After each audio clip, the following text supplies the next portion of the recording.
Just like the street lights lit this town, like a fire in a blaze, gotta burn it down. Can't be afraid to leave this out. We got this far, don't know how. I see danger in your eyes. They know we'll burn down the night. Coming just like the sunrise. You know that we gonna light it up. Tonight, we gonna light it up. Tonight, we gonna light it up. Just like the sunrise, we gonna light it up.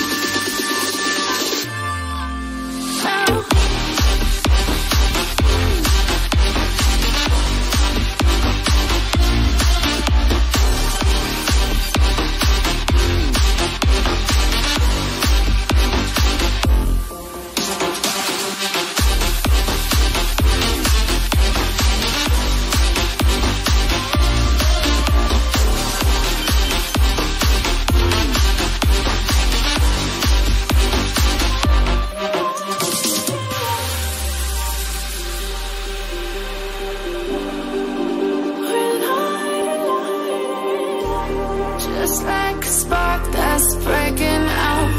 Can't make a stop, can't turn back now. We know that there's no room for doubt. No, we can't turn back now. I see danger in your eyes. They know we'll burn down the night.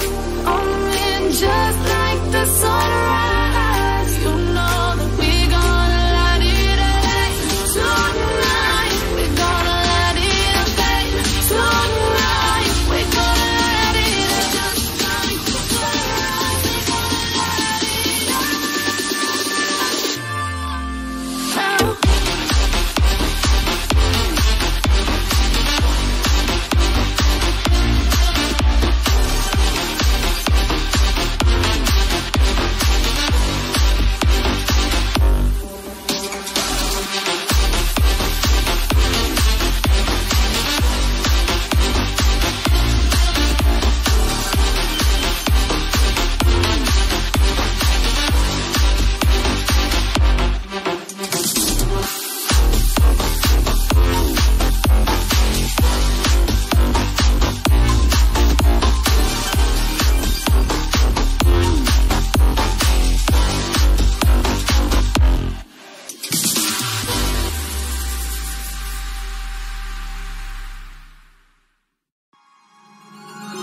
Blonde hair, blue eyes, that'll make you faint on sight. But she looks like trouble. Her lips so kissable and poisonous. I know she won't be good for me. But I don't care, 'cause I know it's so rare for a guy like me to get a chance with a girl like her. I won't waste that chance. Waste that chance. Waste that chance. Waste that chance. Waste that chance. Waste that chance. Waste that chance. Waste that chance.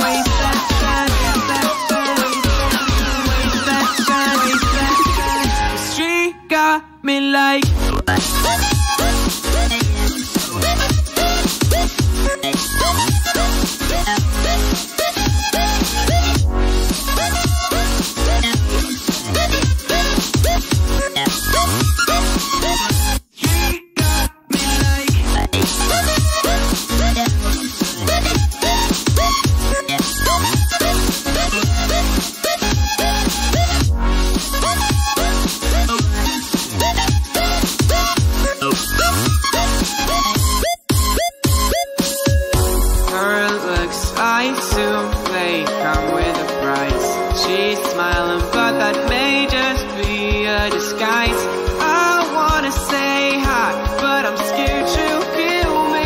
Could we, will we, would she?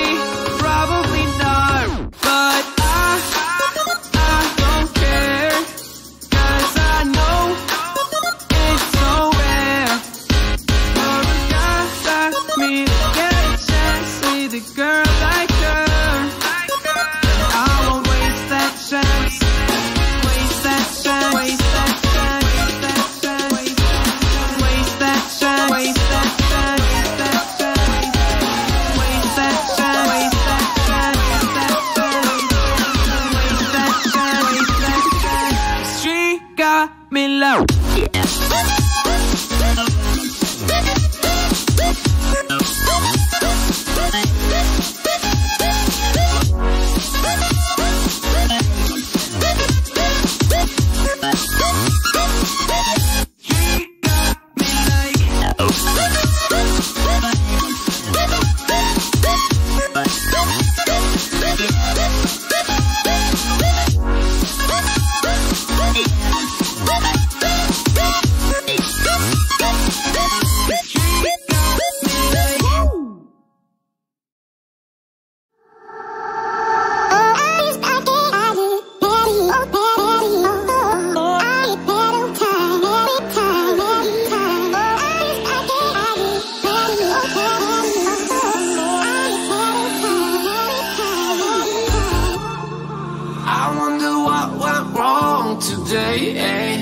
Why do I feel like I linger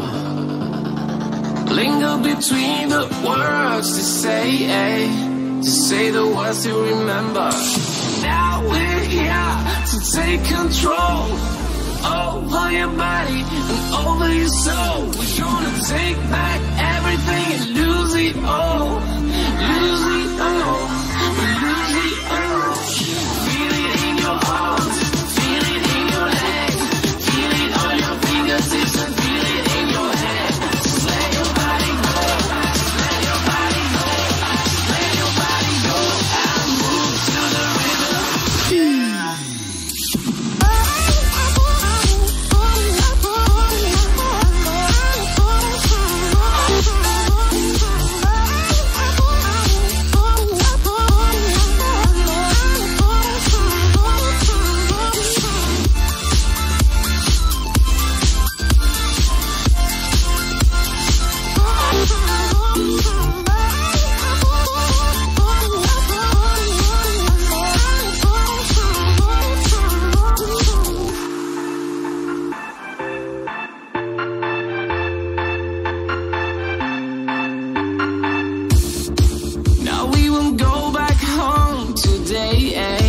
Until the very last hour, we still got a few more days to slay. It's gonna get so much louder. Now we're here to take control over your body and over your soul. We're gonna take back everything and lose it all, lose it all, lose it all. Feel it in your arms, feel it in your legs, feel it on your fingertips and feel it in your head. Just let your body go, just let your body go, just let your body go and move to the rhythm.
I'm gonna throw my memories away.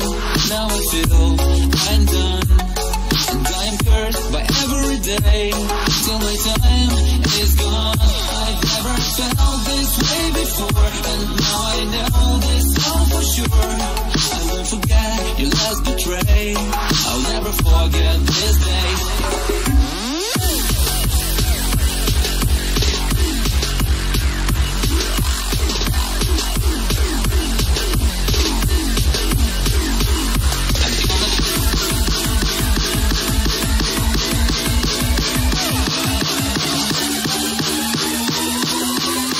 Never forget this day. I'll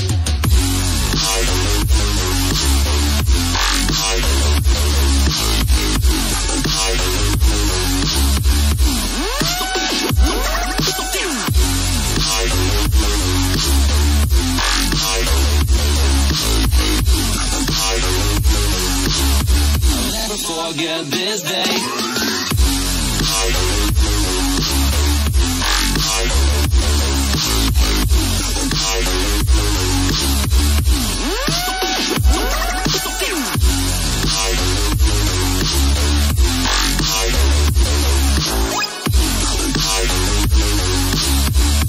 Forget this day.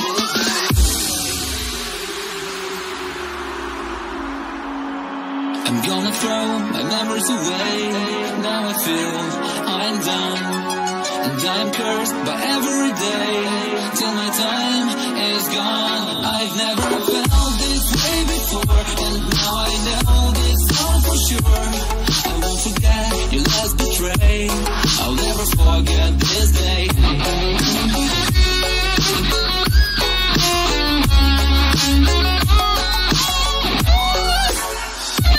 I'll never forget this day.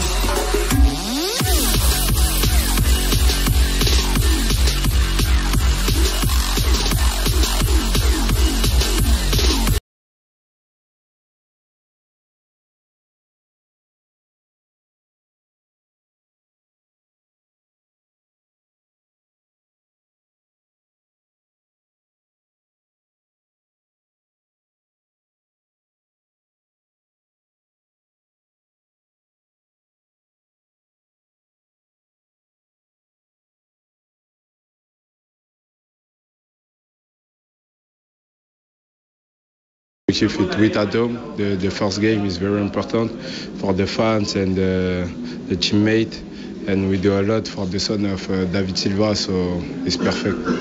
A very special day for David Silva, obviously onto the pitch with his son beforehand, plays to his normal standard and scores a magnificent free kick. I can't imagine it gets much better as a professional footballer. Yeah, I think it's the best day for him. He worked a lot for this, and it's not easy to train, to look the sun. You know, he have a very difficult moment, but now he's very happy, the son happy, the family. So he have very good gift with this free kick. And yourself, we know you promised to concentrate more on what happens on the pitch than your social media account moving forward. But, I mean, clearly you cannot fail to enjoy yourself playing football for Manchester City. Yeah, I'm like this after the manager is the manager. If he says something, I need to listen to him. So I keep low. But on the pitch, I give everything for the team, for help my teammate, and for the fan. We are on the pitch, amazing stadium, big team, so we need to enjoy. And in what I try to do every day. Thanks so much indeed for joining us on 5 Live. Thanks, Benjamin. Good to see him back after that horrible injury he suffered so earlier in the season last year. Benjamin Mendy there with Gary Flintoff, and his role in this City side this season is going to be fascinating, you feel, hugging the touchline so far up the field. And we'll analyse that, I'm sure, on the 5 Live Football Daily pod, which will be available for you tomorrow. We'll move from one left back to another and talk about Luke Shaw, who gets another start for Manchester United today in just a second. But oh dear, England cricket fans, it's news of another wicket at Trent Bridge. Okay. Yes, Adil Rashid gone for 5. 4 wickets for Hardik Pandya, getting one to beautifully leave the outside, leave the bat and just hit the outside edge of Adil Rashid's bat straight through to Rishabh Pant, who takes 5 catches on debut behind the stumps. A fantastic game he's having so far, and the Indians are all over England at the moment. 128 for 8, Simon Hughes. Amazing. This has been some performance, and you called it when you saw Pandya bowl his first few overs. Well, didn't you? I just think he's bowled absolutely out of his skin today. I mean, you think of him, Hardik Pandya, the all-rounder, as being a bit of a weak link in the Indian attack.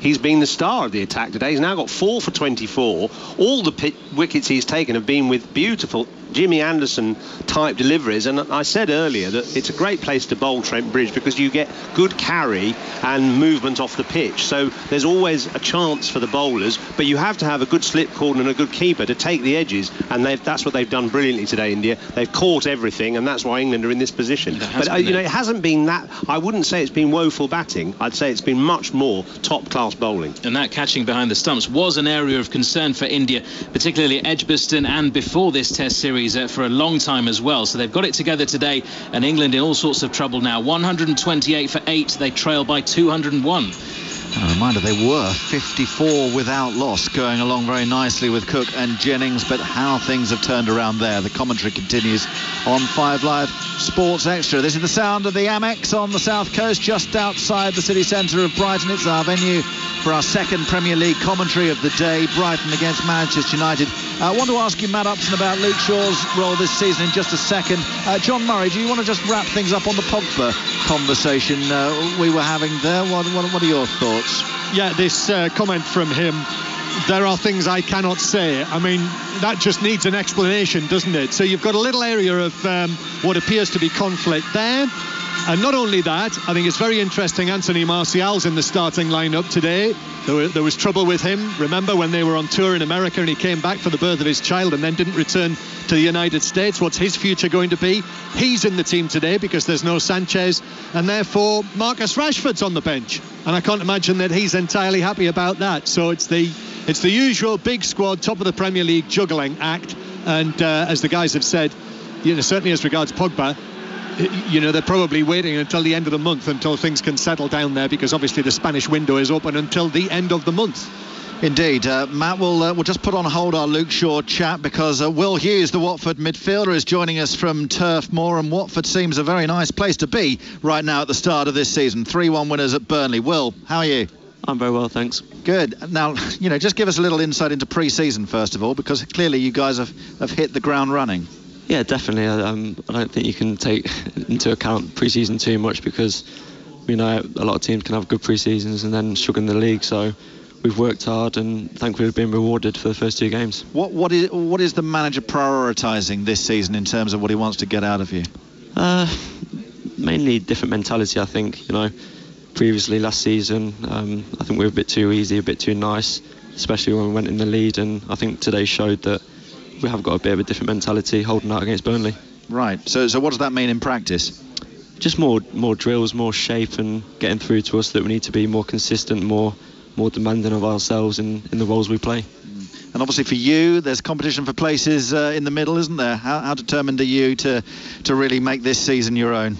Yeah, I'm not taking it for granted, Any team in the Premier League is going to have good squads and players that are playing in my position at top quality, We've got Gerrard coming back from Barcelona, so he's been a fantastic sign, and when he's back fit, it'll be a really hard decision to make for the manager. So I'm not taking it for granted. I'm working hard, and hopefully that's shown on the pitch. All right, well done today. That's a fantastic result on your travels. A good reward for the fans who'll be delighted to hear you on their radios right now. Thank you, Will Hughes. Thank you very much. All the best. Will Hughes from Watford there. So Brighton against Manchester United on the way. Tomorrow night, Crystal Palace against Liverpool, live from Selhurst Park. Later on, your chance to have your say on 606 with Chris Sutton taking your calls alongside Caroline Barker. Don't forget, there's cricket continuing on 5 Live Sports Extra. And for the last last hour and a half or so, it's just been a clatter of England wickets. Here's another one, Nikesh. Yes, Stuart Broad trapped LBW for a duck. Hardik Pandya, 5 wickets for him. The first time he's done that in Test cricket, I believe. Jos Buttler is still there on 7. England still require another 2 to avoid a potential follow-on. 128 for 9, Simon Hughes. Hardik Pandya, we were just talking a couple of moments ago about the similarities to Jimmy Anderson. He's bowled splendidly well. India's searching for an all-rounder for such a long time, one that can bowl seam and bat in the middle order. They haven't really had one since the days of Kapil Dev. But if he keeps bowling like this, Hardik Pandya could be the man. Well, and he's completely outplayed Ben Stokes, of course, in this game, who came into this match, all the headlines, of course, back in the team, one of the greatest all-rounders or best all-rounders in the world, and Stokes actually didn't bowl particularly well. He looked as if he'd been a guy in a courtroom for the last 2 weeks, the way he bowled, and he wasn't able to have much impact with the bat. I can't praise the Indian bowlers high enough today. I think that it's been the most beautiful day to bowl because it's overcast, it's quite still, it's quite warm. It's the kind of conditions that bowlers dream of. The pitch has got this, what the groundsman told me, 10 millimetres of grass, which sounds long, but that is quite long for a test ground, but it's dry grass, but the ball will just seam and just carry, and that's what they've done. They've been able to make it move around and carry through to the slips, and the slips have taken all the catches. Yep, and a first 5 in Test cricket for Hardik Pandya. His previous best was 3 for 66. So we've got Jimmy Anderson, who's just made his way to the crease to join Jos Buttler, who's on 7. England trail by 201 runs. They're 128 for 9.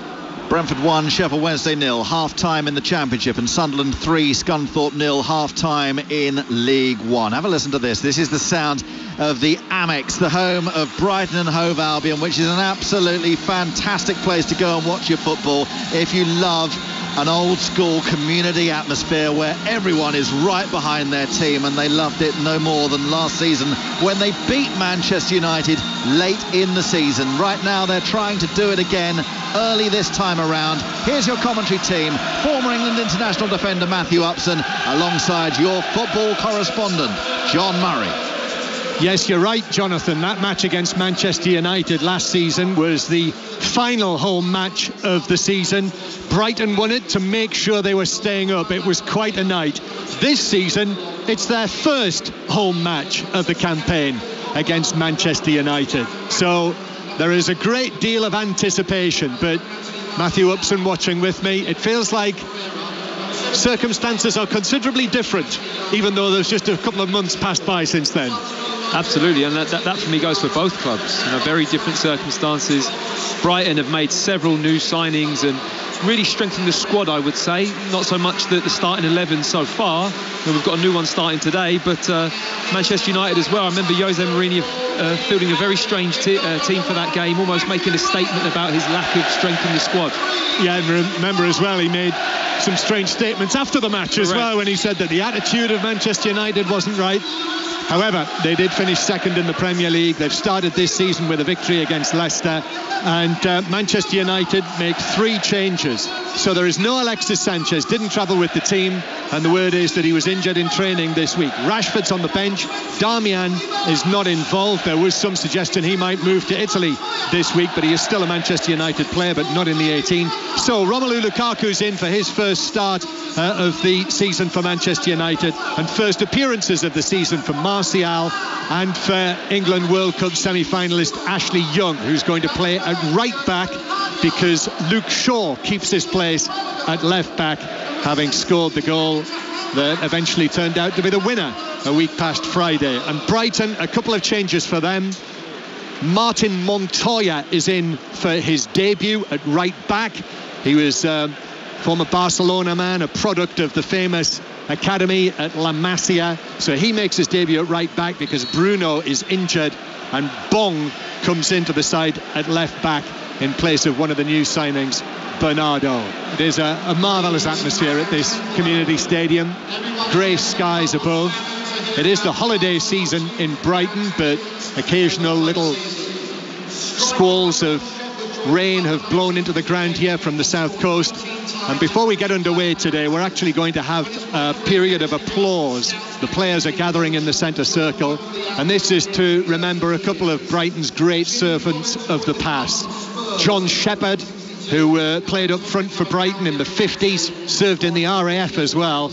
And then in the 60s, Jimmy Collins was a captain of Brighton and Hove Albion, and they are to be remembered now with applause from all around the stadium. The Manchester United players there in their red shirts, black shorts, red socks, and Brighton, the blue and white stripes, leading the applause for those two so fondly remembered men.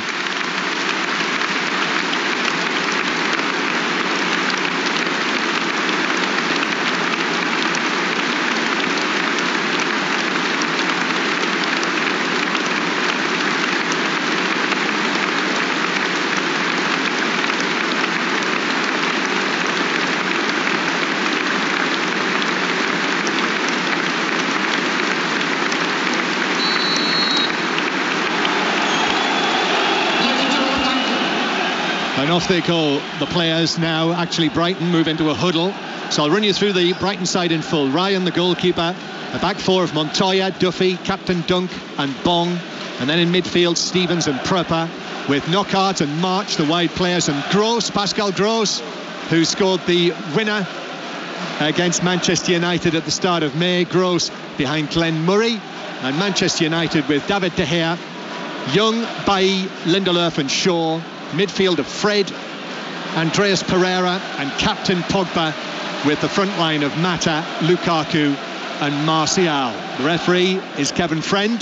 He's just checking with Matt Ryan, all in yellow, in the goal to our right, in front of the sizable Manchester United set of supporters. And there's the whistle, and the match begins with Brighton and Hove Albion kicking off, playing from right to left. As we look here, Matthew Upson with me, former England World Cup defender, and the ball's deflected out of play for a throw-in to Brighton down the right. It is all over in our featured match in the Women's Super League. The women of Manchester United playing against Liverpool at Prenton Park. Lindsay Hooper. Liverpool women 0, Manchester United women 1. Casey Stoney's Manchester United get their competitive season off to a positive start. 3 points in the League Cup. 13 years away, and an opening fixture against Northwest rivals Liverpool, who they raided for players this summer. Lizzie Arno got the only goal in the 83rd minute. This new United team looking more than equipped to handle life in women's second tier, and lots for Casey and her staff to work with. 1-0 Manchester United women winners. Thanks, Lindsay. Yes, Manchester United's women couldn't have wished for a better start than that to their return. So Brighton 0, Manchester United 0 here in the Premier League. And Brighton, who started out with a 2-0 defeat, a disappointing 2-0 defeat at Watford, while Manchester United on the Friday night opened things up with a victory against Leicester at Old Trafford. And here it is Brighton with Stevens, the number 6. Blue and white shirts, but white panels on the back and the red numbers. And here's March crossing from the left-hand side. But Bailly is there to thump it away high into the full-back position. Ashley Young, versatile as ever, right back as he starts his season. Wasn't involved on the pitch against Leicester. Was an unused substitute, Ashley Young. And now the ball being played away towards the halfway line, up towards Lukaku, starting a match for Manchester United for the first time this season. Their 27-goal top scorer during the last campaign. And here's Paul Pogba now, who looks an absolute giant, doesn't he, Matt, in centre midfield. Pogba. He's a giant and a Rolls Royce all rolled into one when he moves. He's such a graceful mover for how big he is, and when he has that presence to kind of dominate games if he's in the mood. Sounds like some sort of supercar, doesn't it? Here's Young, who plays it down the right-hand side for Lukaku, but it's turned back carefully by Lewis Dunk to goalkeeper Ryan, who clears to the halfway line. And then a challenge on Glenn Murray, just down in front of us here, by Bailly, just a shove in the back, and it's not given as a free kick, it's only a throw. More of a clever nudge, John, for me, that one. Good centre-half play, I think, as the ball's coming up, just uses his body, nudges him, bumps him forwards. Centre forward's always going to want to throw themselves on the floor and complain about that one, but I think it's a useful trick for Bailly. Matt Upson, former Brighton and Hove Albion player in the latter end of your career, Matt. But it's a great experience. I know you tend to do it more than I do, to come here and watch games at the community stadium. It is, as Jonathan Overend was suggesting, a place to come and watch Premier League football. It's fantastic. It's got such a lovely setting and a different design. The stadium, it's like slots into the hill here, and they've got a lovely community feel about it. Here's Knockaert down the right hand side for Brighton as they attack towards the end to our left. Knockaert does well, left-footed cross to the near post, flicked on by Gross and headed away at the back post by Ashley Young, who just got his head to it ahead of March. It was an awkward height for March, but that's the first threat survived by Manchester United. That's what you get from Anthony Knockaert. He faces people up and he doesn't mind going either way. He can cut inside, whip one in with his left foot, go on the outside with his right foot. He's going to be a real handful for Luke Shaw this afternoon. I think it's interesting, don't you, Chris Hughton, with his team selection today, having brought in 16 new players, and that includes a number of young players as well. But he's sticking for these first two matches of the season largely with the team that did so well last season for the most part. Definitely, from the outside it just appears that he's wanted to strengthen the squad, which he's done so, but it's also important to strengthen the starting 11 at times to time, and I think this start of the season will be a process of him drip feeding the new players into the group, seeing which ones can step in and maybe hold down a regular place in the starting 11. Good work from Manchester United's big summer signing. Fred does well centre field, then plays the ball out towards the left hand side, but Martial puts way too much on that cross with his right foot from the left flank, and it's beyond everyone and through for a goal kick. It's a nice position as well, wasn't it? A bit wasted from Martial there. Yeah, got lots to prove, hasn't he? Anthony Martial, as I mentioned, whatever happened, that he didn't go back to the United States when his child was born, left the tour, and Mourinho suggested on Friday that he was heavily fined for that, and now here he is with no Alexis Sanchez, and he's got to step up. He's found himself a route back in, hasn't he? Very early, an opportunity after, upsetting the manager like that. He's a lucky boy. It's just up to him now what he wants to do with it. Brighton and Hove Albion 0, Manchester United 0. This is BBC Radio 5 Live, Premier League, and we're watching Paul Pogba, Manchester United's captain, for the time being at least. Mourinho says it will be Valencia when he comes back from injury. It's Ashley Young, I think, was caught late there by March, and Ashley Young, palms wide out, looks to referee Friend and suggests that might have been a free kick, but United are in possession, nothing doing from the referee. And here is Andreas Pereira in possession in this deep lying position. Pereira, 22 years old now, Belgian born, Brazilian under 23 international, who came through really at PSV in the Netherlands, but was on loan at Valencia last season, and has sort of had a little look in at Manchester United before now. But what an opportunity this is for him, with Matic among those out injured. Plays it up now to Mata on the right hand side. It's cleared away for Brighton in the centre circle. Then a touch from Pereira, then a nice touch from Fred to find Pogba. Pogba immediately swirls the ball to the left hand side, and Martial now. Martial into the area, right footed shot, but a sliding challenge comes in from Duffy, who threw himself really in front of Martial and blocked it away for a corner. Absolutely outstanding wing play from Martial. He saw the opportunity to cut in between Knockaert and the right back, and I have to say it's a great tie tackle from Duffy, I think it was, and came out. It's a great block. It was Duffy after Montoya on his debut. Martin Montoya was really had the wind put up him by Martial. Corner then into the near post, which is headed away firmly, and good distance on it, that headed clearance from Dunk. And now they bring it clear with Pascal Gross, who's got space on the left-hand side here. Bong on the overlap. Gross finds Bong. Left-footed cross from Bong, but it's low, and it's straight at the corner of the 6-yard box, where Lindelof was able to clear it away. But Brighton take up possession again. Wasted opportunity that from Bong. He had time. And now Glenn Murray, who was on 5 Live on Friday night. You might have heard him in with Darren Fletcher and Jermaine Genius. He's making his 200th league appearance for Brighton today in the couple of spells that he's been at the club. Glenn Murray, now 34 years old. Here is Gross. They know of the threat of Gross, Manchester United, and they play it to Murray, and Murray's ball in, half cleared away by the heel of a falling Bailly, and then further away, but it comes out for Brighton. March now receives it in the full-back position on the left, after Prepper headed it to him. The cross is caught by his stretching De Gea just outside the 6-yard box. Matt Upson I think this afternoon the wide players for Brighton are going to be so key. Anthony Knockaert has started the game on fire for me. He's coming short, he's coming inside, and also Solly March is going to be a really interesting matchup with Ashley Young. Both wide players looking to get the ball in the box early and put crosses in, put De Gea under pressure. Brighton 0, Manchester United 0. Here on 5 Live, and the BBC's World Service are with us as well here. With 8 minutes played, it's still 0-0. But Brighton have made a decent start, Matt Upson. Very good start. You know, both wide players, you can see up front, they've not got too much pace. Gross, it's not going to run away from anyone. Neither's Murray. They're going to get the ball wide. Their strengths are having the ball into their chest, into their feet, setting people. Murray's great when the ball's wide. His movement in the box. They're going to look to get Solly March and Anthony Knockaert in there, see if they can really unset the United centre-backs. Long crossfield pass, hits Ashley Young on the back. Actually, he was trying to evade it, bounced out for a throw. Throw-in is taken, and it's swung by Stevens out towards the right-hand side. Now the cross from the right in towards the near post, but De Gea is able to come and make a comfortable catch. So it is Brighton 0, Manchester United 0. Back to Trent Bridge.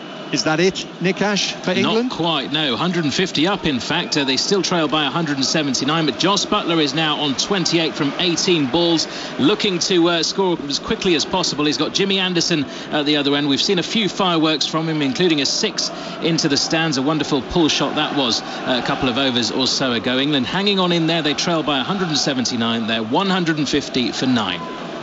Yes, India having their best day of the series so far, which isn't saying much. We're bowled out for 329 this morning. Well, Brighton have lost possession. Dunk, Pogba, back to Lukaku. Danger! Lukaku drags it wide from 12 yards. What a chance. Big mistake from Lewis Dunk on the ball. Got really sloppy, had a touch. Didn't see Lukaku coming to pressure him. The ball pops into Pogba. He slides it to Lukaku. He's 1v1. It's a poor drag. He's tried to almost give the goalkeeper the eyes as if he's going to go to the far post and drag it inside the near post, but puts too much on it, and it's about a foot and a half wide. Yeah, he had Duffy to beat as well there, didn't he? And dragged it poorly wide in the end. Left-footed.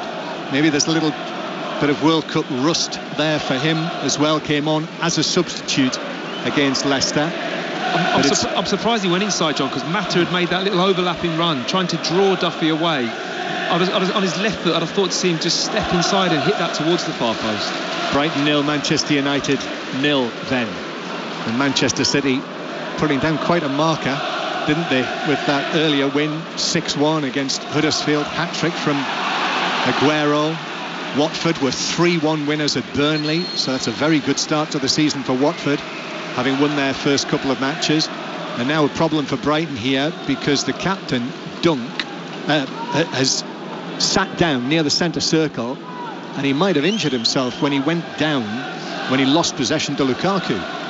Absolutely. I think what happened was he had a heavy touch. He was stretching for it. As Lukaku came in and nicked it, I think he's kicked the bottom of Lukaku's boot from what I can see, and he's complaining about just on the top of the ankle there, where I think Lukaku's studs just caught him. Don't want to lose him in a match like this. If you're going to kick someone's foot, it's probably not best to be Lukaku's. I think he could put that'd be quite solid. Absolutely. So Dunk is receiving treatment. Lewis Dunk, he's sort of epitomises Brighton, doesn't he? Brighton born, came through the academy here. He actually had a month away on loan at Bristol City, but he's 26 now, and other than that, it's all been Brighton. Well, he was here when I was playing at the club, and you know, he was always held in high regard. Couldn't really quite find himself as a young player, you know, in and out of the team. I remember Gus Poyet giving him a hard time about his professionalism and what have you, but you know, he's really matured and grown up and developed into a very good player. You know, a player that probably has been looked at by a lot of clubs off of his performances last season. I think it's really important that he does it again this year to really establish himself as a Premier League centre-back. Yeah, one or two whispers about England possibilities, weren't there, last season, I remember. Although I also remember when we were here for the Chelsea match last season, that he was a sort of dyed-in-the-wool Chelsea fan when he was a little boy growing up. John Terry was his big hero. He called his dog Didier, presumably after Didier Drogba. And he's now off the field. And Balogun, Leon Balogun, the Nigerian World Cup defender, is being prepared Dunk asks referee Friend if he can come back on, which he does, and he runs back on quite freely, although he's just hopping now on his right foot, so we'll see if he's able to continue. 12 minutes played, Brighton 0, Manchester United 0, 5 Live and the World Service, and Rangers were winners by 3-1 at Kilmarnock in the Scottish League Cup in another of our featured matches. Last we heard in the 3 o'clock kickoffs, Hibs were winning 1-0 against, I beg your pardon, it was 1-1. Hibs 1, Ross County 1 in that match at Easter Road. In the Championship, Brentford winning 1-0 against Sheffield Wednesday, and in League One, Sunderland 2-0 up on Scunthorpe. And as we heard from Lindsay just a few moments ago, Manchester United's women winning 1-0 against Liverpool as the ball is headed back by Bailly to goalkeeper De Gea. I'm just watching Dunk here, John, and I think I wouldn't be surprised if we see a change soon. He's okay running, but at this moment he's got to stop and change direction. He's really limping. And you can see it in his run now as he tracks back into his own penalty area. Ashley Young crossing from the right. Mata is there. Juan Mata, who started this season in the team for both of the games. Balogun has gone to warm up now. And Dunk has Romelu Lukaku in between himself and fellow centre-back Shane Duffy on the edge of the area. Manchester United still in possession. Pogba does well to shield it from Prupper. Now Young on the right-hand side. Young is running at March and going round him on the right-hand side. March getting tight to Ashley Young and doing well, actually blocking the cross. The ball didn't go out of play. March up towards Murray on the halfway line. And now Gross, who has pulled Pogba, putting him under severe pressure. And as a result of that mistake, Gross passes it out of play. Yeah, Gross has been in those situations a couple of times. He looks to me like he needs to do it a bit quicker. He's dwelling on the ball. He's kind of scanning the options. It's almost like see the option, do it, commit to it, and get the ball moving. 0-0. And it's actually just warming up a little bit. It's quite cool for the early part of the afternoon. We had the finest rain blowing across the Brighton Community Stadium here. Just 7 minutes on the train from central Brighton. And here is the ball up towards Murray on the halfway line, who turns it to Knockaert, who is blatantly impeded by Luke Shaw. He goes sprawling to the grass. It's a free kick, and that's all it'll be. I wondered whether there might have been a yellow card for Luke Shaw. I think it looked like a bit of a nutmeg to me. I think Knockaert just popped it through, and Shaw just body checked him right on the halfway line. He was lucky to get away with not receiving a yellow. He was. And Mourinho, you know, has managed Luke Shaw after he played his part, very much so, in the win against Leicester, so he keeps his place, and Ashley Young playing at right back. Free kick then. Knockaert himself takes this high and long diagonally. It's headed across the penalty area. Murray was in an offside position, and so the flag is up on the far side after it was headed across to him from Duffy, but it's a free kick to Manchester United. Yeah, you feel that Brighton have to make the most of these situations today. Any free kick in and around the United half, I think they'll get Duffy up there. They've got Murray in there, Dunk if he goes up. Duffy's a real threat in the air, especially winning that first ball and just knocking it into the danger area, just to cause a lot of confusion. 0-0. And Brighton with the ball at the back, playing it out towards the debutant Martin Montoya. And now Knockaert plays it up towards Murray, who has 3 Manchester United players around him. Quite a heavy challenge by Bailly, but not heavy enough to be a free kick. And so Manchester United have got it again. We're already getting an impression here of exactly what the worth of Andreas Pereira is to this Manchester United team. Youngster, incredibly mobile, and he looks as though he's full of confidence and looking to take advantage of the situation that he has here, starting games for Manchester United. Well, what I like about him, John, is that he's constantly looking to read the play. If Brighton have the ball, he's assessing where they're going to pass it. He's already on the move, loose balls.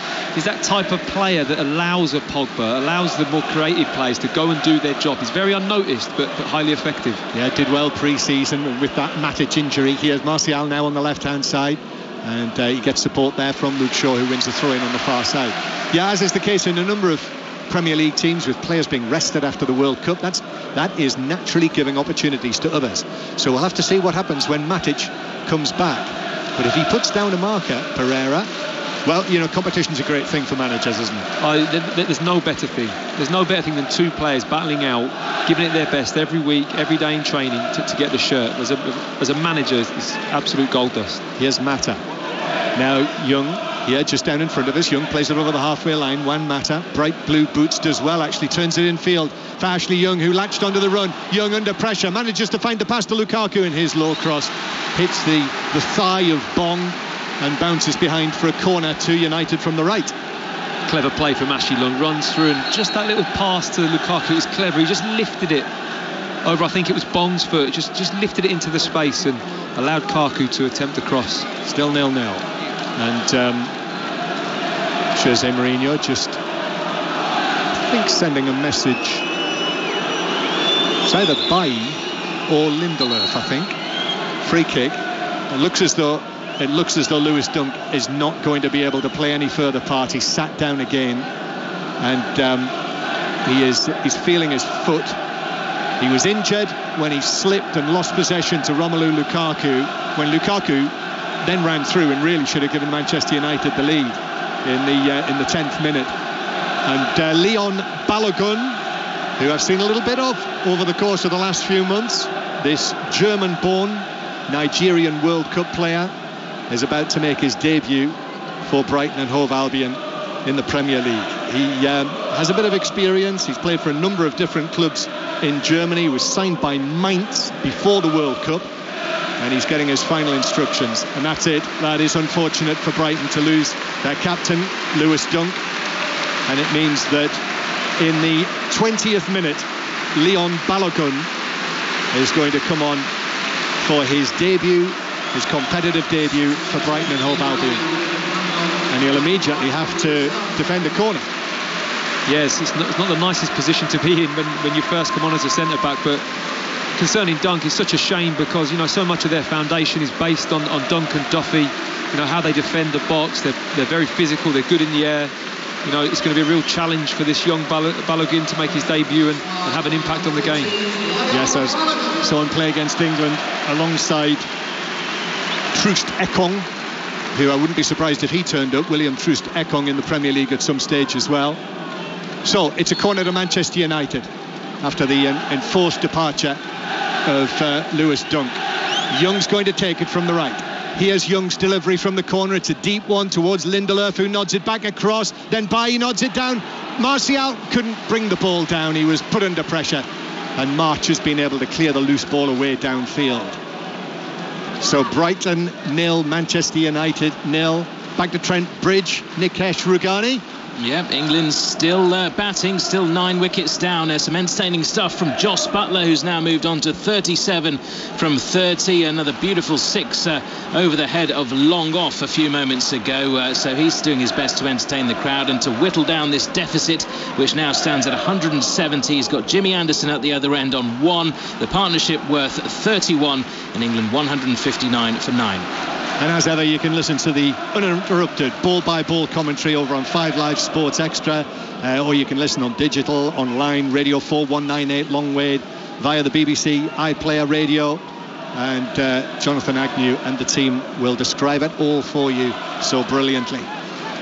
5 Live and the World Service here in Brighton, or in Falmer more precisely, as Bong plays it infield, and then it's hit forward by Stevens. Knockouts onto this, knockout on the edge of the area, shoots across goal, but rather snatched at it and pulled it well wide of the far post from the angle. Yeah, Lindelof just having a word with Luke Shaw there. Not sure if he gave him a shout. Poor bit of communication from the left back and centre back. Knockout gets into the corner of the 18-yard box on his left foot. He's got a lot to do. He's under pressure, and to beat De Gea from there would have been some strike, but just an indication of the willingness of Knockaert and how he can come inside there. We're also saying with March and Knockaert, who started at Watford at Vicarage Road last weekend, Brighton have broken their club record yet again to bring the Iranian World Cup player Alireza Jahanbach, who was on the bench, came on as a substitute last weekend, but he's looking to take their place, so the pressure's on. Absolutely, it's another great motivator, and I'm glad to see Solly March, who's another player, young Brighton player, young local lad who was here when I was at the club, in the youth team and in and around the first team. It's great to see him starting for Brighton today. Yes, it is. And a free kick for a foul in centre field on Davy Pröpper, and it's a free kick for Brighton halfway inside their own half. Yes, Solly March, who started out at Lewes one of the local clubs not too far away from here, 24 years old, was at the Chelsea Academy, and they call him Solly, but his name actually is Solomon, and there can't have been too many Solomons who've played in the top level of English football over the years. Here is Bong, who stabs it forward, but straight out of play for a throw into Manchester United. I think he had an interesting story in the sense that I think he got released and went and played a bit of non-league football at maybe Hastings or somewhere, and then eventually Brighton watched him again and brought him back in. And you know, he's a really talented player. He's got an amazing shift of direction. He's a typical winger. When he faces up a fullback, really moves his upper body well and puts people off balance. Just down in front of us, Brighton's number 20, Solly March. Manchester United with a throw. Mata swings it across field. Here's Luke Shaw pushing forward again, but across comes Duffy to whack it right-footed away downfield. And so back to Trent Bridge and Nikesh Rugani. And it looks like the final wicket has been taken, but in fact the umpires are just checking to see whether Jasprit Bumrah overstepped and whether or not it was a no ball. We're just looking at the replay screen at the moment. It looks as though he may just have the slightest fraction of his foot behind the line, and yes, it is given out. Jos Buttler gone for 39. England all out for 161. They trail by 168. So 161 all out. This is only the second day of the test match at Trent Bridge. That unusual Saturday start yesterday. 0-0 here, Brighton and Manchester United, after Manchester City's big win earlier in our first commentary match of this Sunday. This, the latest of our 144 Premier League commentaries, we'll bring you during the course of this season on 5 Live. Here's Bong now down the left-hand side. Marches low ball across. A little touch by Murray. It's in. Brighton are in front against Manchester United again, just like last season. And what a lovely touch from the veteran Murray, 34 years old, but he got the contact that sent it past David De Gea. And in the 25th minute, it's Brighton 1, Manchester United 0. You get the sense that it's been coming, and Bond just lays marching on this left-hand side. It's come from across, as we've been saying. They're looking very dangerous in wide areas. He just kind of zips it across the face of the 6-yard line, and it's all about Glenn Murray's movement. He's on the move. The Manchester United defenders are standing still. Lindelof has no idea where he is. He gets across the face of him. This is a delightful little flick with the outside of his right boot, just to flick it into the corner past De Gea. It's a fantastic move from Brighton, but really poor defending from Manchester United. Near post flick. What was he, 6 yards out, maybe just inside the 6-yard box. Just glanced it, and it took it past David De Gea. And so Brighton's top scorer from last season, Glenn Murray, 14 goals he scored in all competitions, 12 of them in the Premier League, gets off the mark for the new campaign. And Brighton indeed score their first goal of this new season. It was interesting because the goal actually came quite a bit previous from a turnover of possession by Manchester United. And when you look at the back four when they have the ball, you've got Pereira dropping almost between the two centre-backs. Fred's deep. It's like they need to get up the pitch if they want to have possession. Have possession in Brighton's half or nearer the halfway line. And the cheers because Eric Bailly has been forced by the presence of Glenn Murray to concede a corner. And so Brighton, having taken the lead, can now just have a little moment here just to settle things, in the knowledge that they have a corner that will be swung in by Pascal Gross. It's good work from March as well for the goal, who we'd just been talking about. And here is Gross, who's going to take this in front of all of those Brighton fans in their blue and white replica shirts in the stand behind the United goal. Gross's corner to the back post is stabbed right across the 6-yard box. Comes back to Gross. Gross's ball across. Turn from knockout. It's in! Shane Duffy. Left-footed finish. And it's 2-0 to Brighton. And Manchester United have been rocked by 2 goals in 2 minutes. And even goalkeeper Ryan has run the full length of the pitch to join in with the celebrations. They beat them in May. Now they're beating them in August. 2-0. Well, another poor display from United, but it's a great set-piece delivery. The corner comes in. I think it might be Duffy at the back post, nearly gets there. Gross has another go. It bashes it back to the edge of the box. It's a little bit of a ricochet in there as well. The ball drops inside just between the 6-yard box and the penalty spot.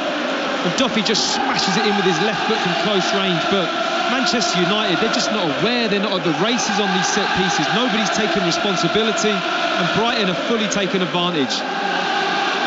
Well, and suddenly, almost as if in tune with what's happening here at Brighton's home ground, the sky suddenly lightened and the sun tries to come out, even though it is completely grey from where we look above the stadium. So all is well in Sussex for the home team, Brighton and Hove Albion, who lead Manchester United by 2-0, and that has absolutely stunned Manchester United. I think they're in shock, because the game was okay. Brighton were giving a good account of themselves, but they were by no means pinning Manchester United on the edge of their 18-yard box. But the 2 goals, yes, they've been good front forward, on the front foot play from Brighton, but some of the defensive aspect as a team, I don't want to single out just defenders. I think as a team, Manchester United, they just haven't done the basics well enough in this opening period. And remember, for the second goal, needlessly conceded the corner by Eric Bailly, who was put under pressure by Glenn Murray, but I'm not sure what he was doing. I have no idea. If you're going to concede that you can't deal with the ball, you kick it out for a throw-in. You swivel your body and you put it out for a throw-in, get back in position. You don't gift the corner. Ashley Young playing the ball forward towards the edge of the penalty area, and then Murray's quite heavy with his challenge on Ashley Young. No free kick. Mata, though, centrally chips the ball out towards the left-hand side. Luke Young, just brilliantly, goes round Knockout. Young now plays it forward to Martial in the area on the left-hand side. Now it's back towards Pogba. Right-footed delivery, and it drops over the top of the crossbar harmlessly for a goal kick.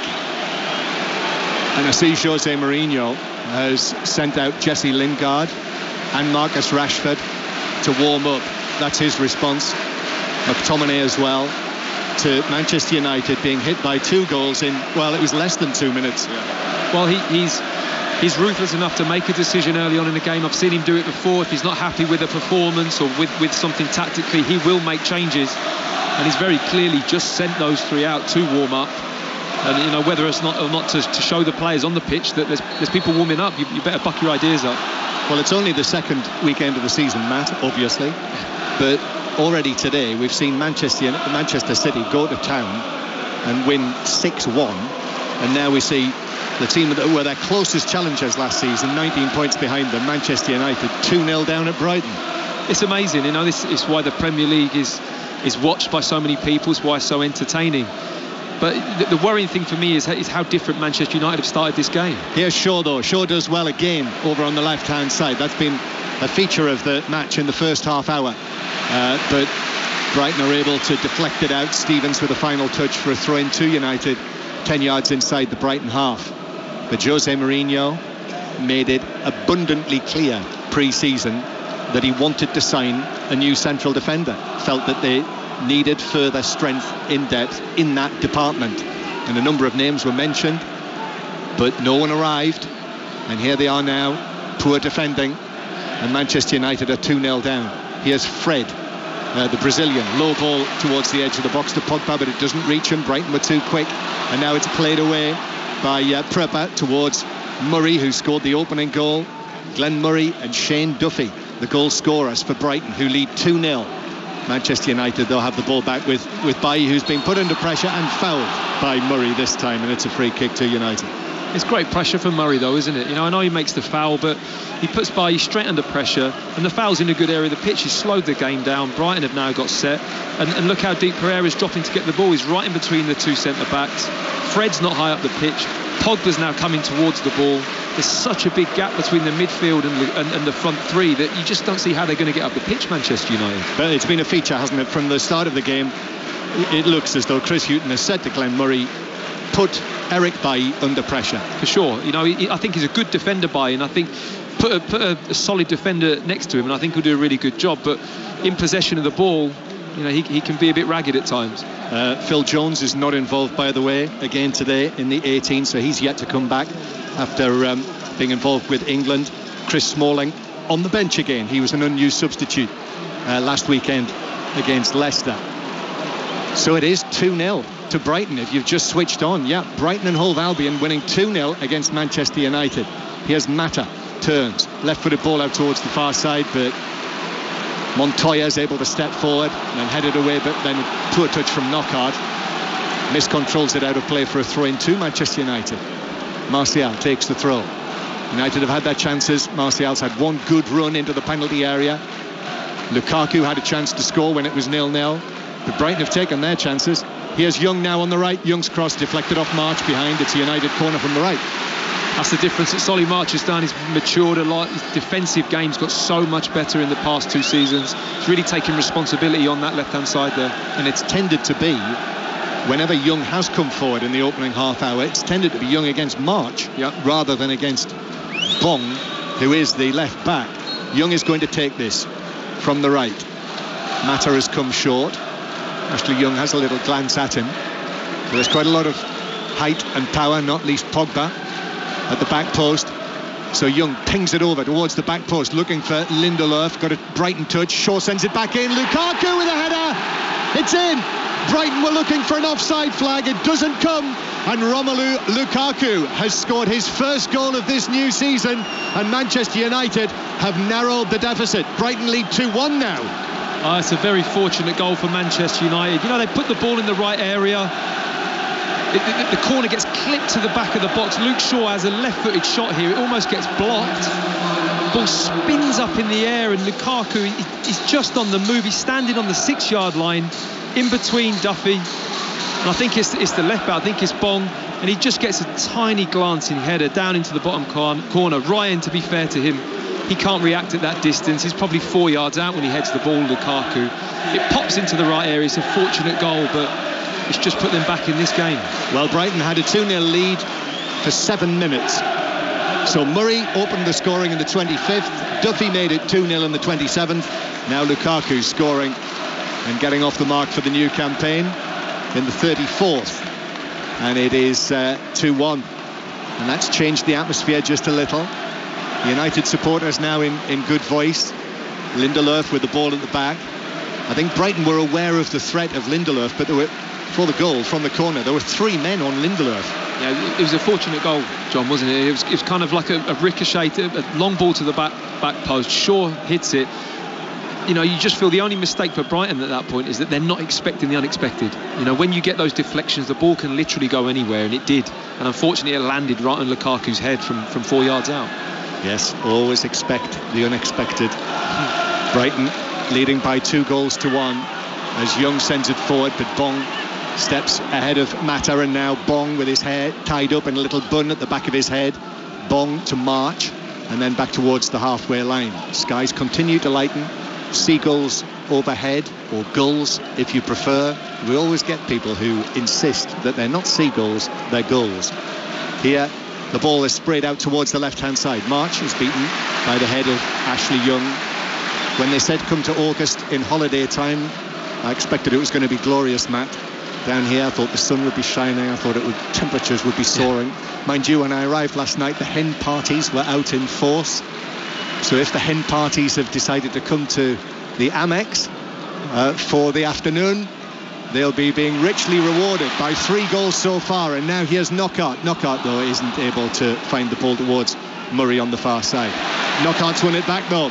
Knockaert now through the middle past 2 challengers. Fred comes in with it. He got away from Pogba, but Pereira and Fred, a little trip, and it's a free kick to Brighton in a good position, just right of centre. Yeah, that work rate and busyness of Anthony Knockaert there, just wins the ball back. Great area of the pitch and just drives at defenders, runs at them, and it's a foul from Fred. Great footwork from Knockaert there. It's a dangerous position, this free kick. Certainly is. Free kick from, it's not a million miles away from where Cristiano Ronaldo scored against David De Gea at the World Cup. Maybe a little bit further out, that Ronaldo free kick for his hat-trick, wasn't it, in the 3-3, yeah. Spain and Portugal. Knockaert with his left foot is a contender, and I see that Solly March is there as well, and Gross is over the ball. They're actually all looking towards Chris Hughton, who's standing here. 1 or 2 instructions, and I think he's suggesting that Knockaert takes it. He was pointing to the far side. Gross, referee's still sorting out the wall, incidentally. Gross is still looking over towards Chris Hughton. Hughton's not happy with something. He's not. It looks as though it's going to be knockout with his left foot, but Gross is standing to the left of the ball. Let's see, was that all an elaborate hoax? You've told me already we should expect the unexpected. Knockout comes up, hits it left-footed, but it sails away high, wide and high of the top corner. Didn't quite get enough up and down on that Anthony Knockaert. It's such a difficult skill, isn't it? You see it all the time. You know, the players that have that ability to open their foot out and almost top spin the ball from a dead ball situation. I think it's a real skill to get it up and down with power. He got it up, but if you don't have that top spin, you never get it down in time to get it underneath the crossbar. 2-1 to Brighton. 5 Live and the World Service from the BBC. You can get in touch at 5 Live Sport. I'll let you know in the second half when the lines are open for 6:06. It's Chris Sutton alongside Caroline Barker today. Ball played forward for Brighton for Murray. Oh, the offside flag is up. I think Bailly actually tugged the shirt of Murray, but the offside flag was up. Murray would have been away, but it was coming back from an offside position. Yeah, it was slightly offside, but just another example of the experience of Murray, really. It's very tight, but Murray knows that ball's going before Bailly. He expected it earlier. Long one over the top for Manchester United, but Bong does well, actually just gets his body in the way of Lukaku and is able to shield the bouncing ball through to goalkeeper Ryan. So 2-1 to Brighton with half-time 6 or 7 minutes away. I'm sure we'll have more from our earlier matches, the commentary at the Etihad Stadium between Manchester City and Huddersfield. Manchester City's crushing victory, Sergio Aguero hat-trick in that one. Watford winners at Vicarage Road, so we might well be hearing from Javi Garcia. But here's Bong now on the left-hand side for Brighton, but the low cross is too close to De Gea. And we will hear from Pep Guardiola, the Manchester City manager, at half-time. In the other matches, I think I'm right in saying it is still Hibs 1, Ross County 1 in the League Cup in Scotland. In the Championship, still Brentford 1, Sheffield Wednesday 0, and Sunderland winning 2-0 against Scunthorpe in League 1. Rangers were winners 3-1 at Kilmarnock. A hat-trick from Morelos in that game. And we'll have more on all of the day's sport at half-time. India will be batting again shortly, and it's now Hibs 2, Ross County 2, I'm being told. Here's Pogba, 30 yards out. Pogba for Manchester United, playing to the edge of the area. Lukaku, back to Pogba. Now Mata turns, gives it to Martial on the left-hand side, back onto his right foot, but the cross is headed away by a stretching Duffy for Brighton. Shane Duffy, who, that goal that he scored, the second goal for Brighton, his first since the season before last. Good time to score it. Now Fred's ball over the top. The offside flag is up against Martial. Free kick to Brighton. 2-1 Brighton lead. Matt Upson. Yeah, Manchester United starting to play their way back into the game is so important. They get hold of the ball, and for me it's just not about having the ball, it's about what areas of the pitch you're going to work with it. You know, they've been very deep so far. They've been playing a lot just inside their own half. The moment they get forward and get the creative players into the game, they're able to stretch Brighton and look dangerous, like they can score a goal. Just watching Chris Hughton putting some more chewing gum in his mouth, but looks so calm, such a steady hand on the tiller. I enjoyed listening to him this morning, actually, on Gary Richardson's Sports Week programme on 5 Live. Gary did quite an in-depth look at Brighton and where they are coming into their second season back in the top flight of English football. Chris Hughton talking about how they needed to use the experiences of last season, said this club needs to be in the Premier League.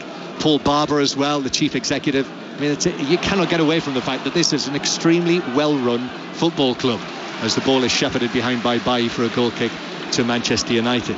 He said, Paul Barber, and it's absolutely true when you look at it, how well they've done their recruitment in the last 6 or 7 transfer windows.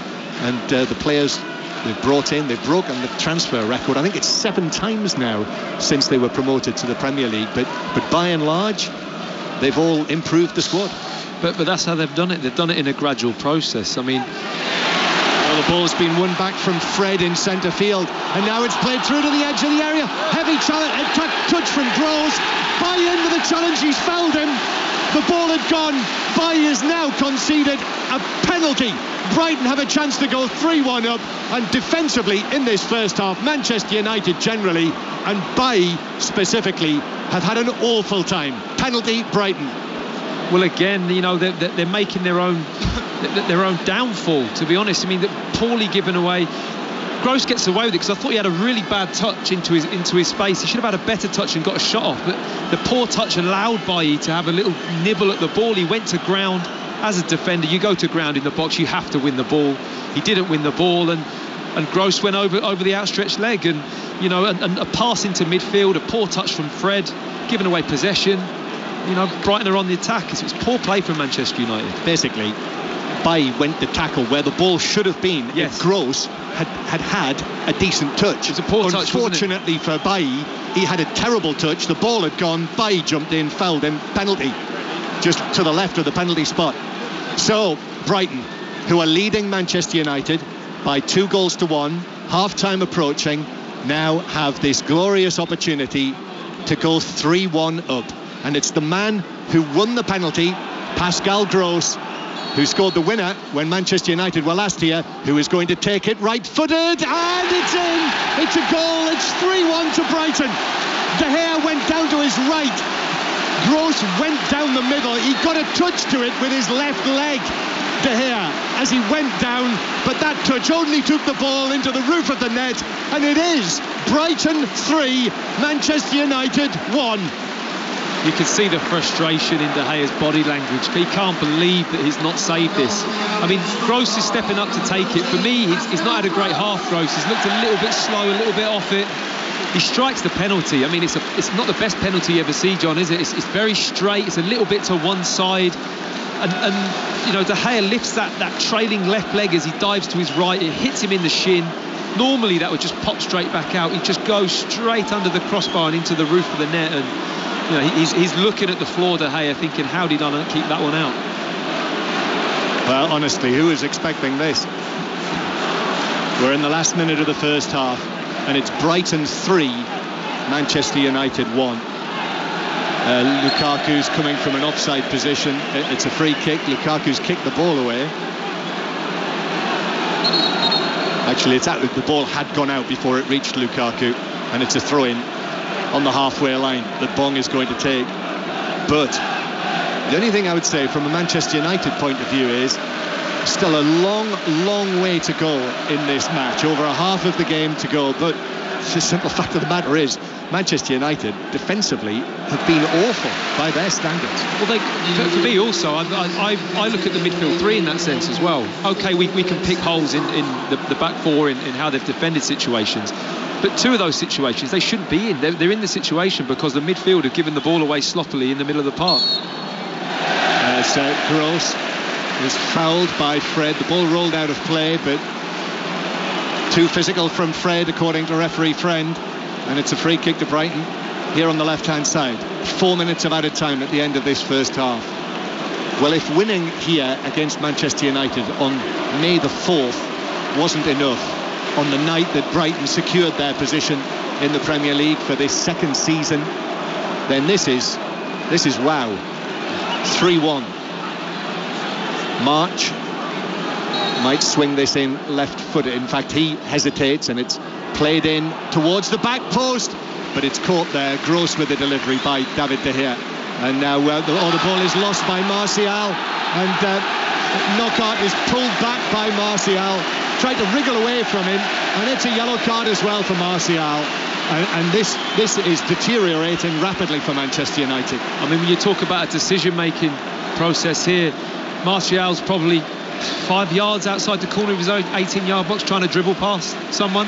It's just not the right area of the pitch to attempt that, and then to pull him back once you lose the ball, you know, and get a booking. Jose Mourinho's just holding his hands up and shaking his head on the bench. Yeah, he is sitting down, Mourinho, at the moment. Free kick for Brighton. Looks as though it might well be Gross who plays this in, but March is there at well. It might be tapped short by Brighton, but there's lots of threat there. Surely it couldn't be a fourth, could it? Free kick is tapped and stopped. Gross plays it in. It's headed down and away for Manchester United by Lindelöf. A heavy touch by Bong, who actually has to run it back into his own half and play it all the way back to Brighton's Australian World Cup goalkeeper Matt Ryan. Long from him.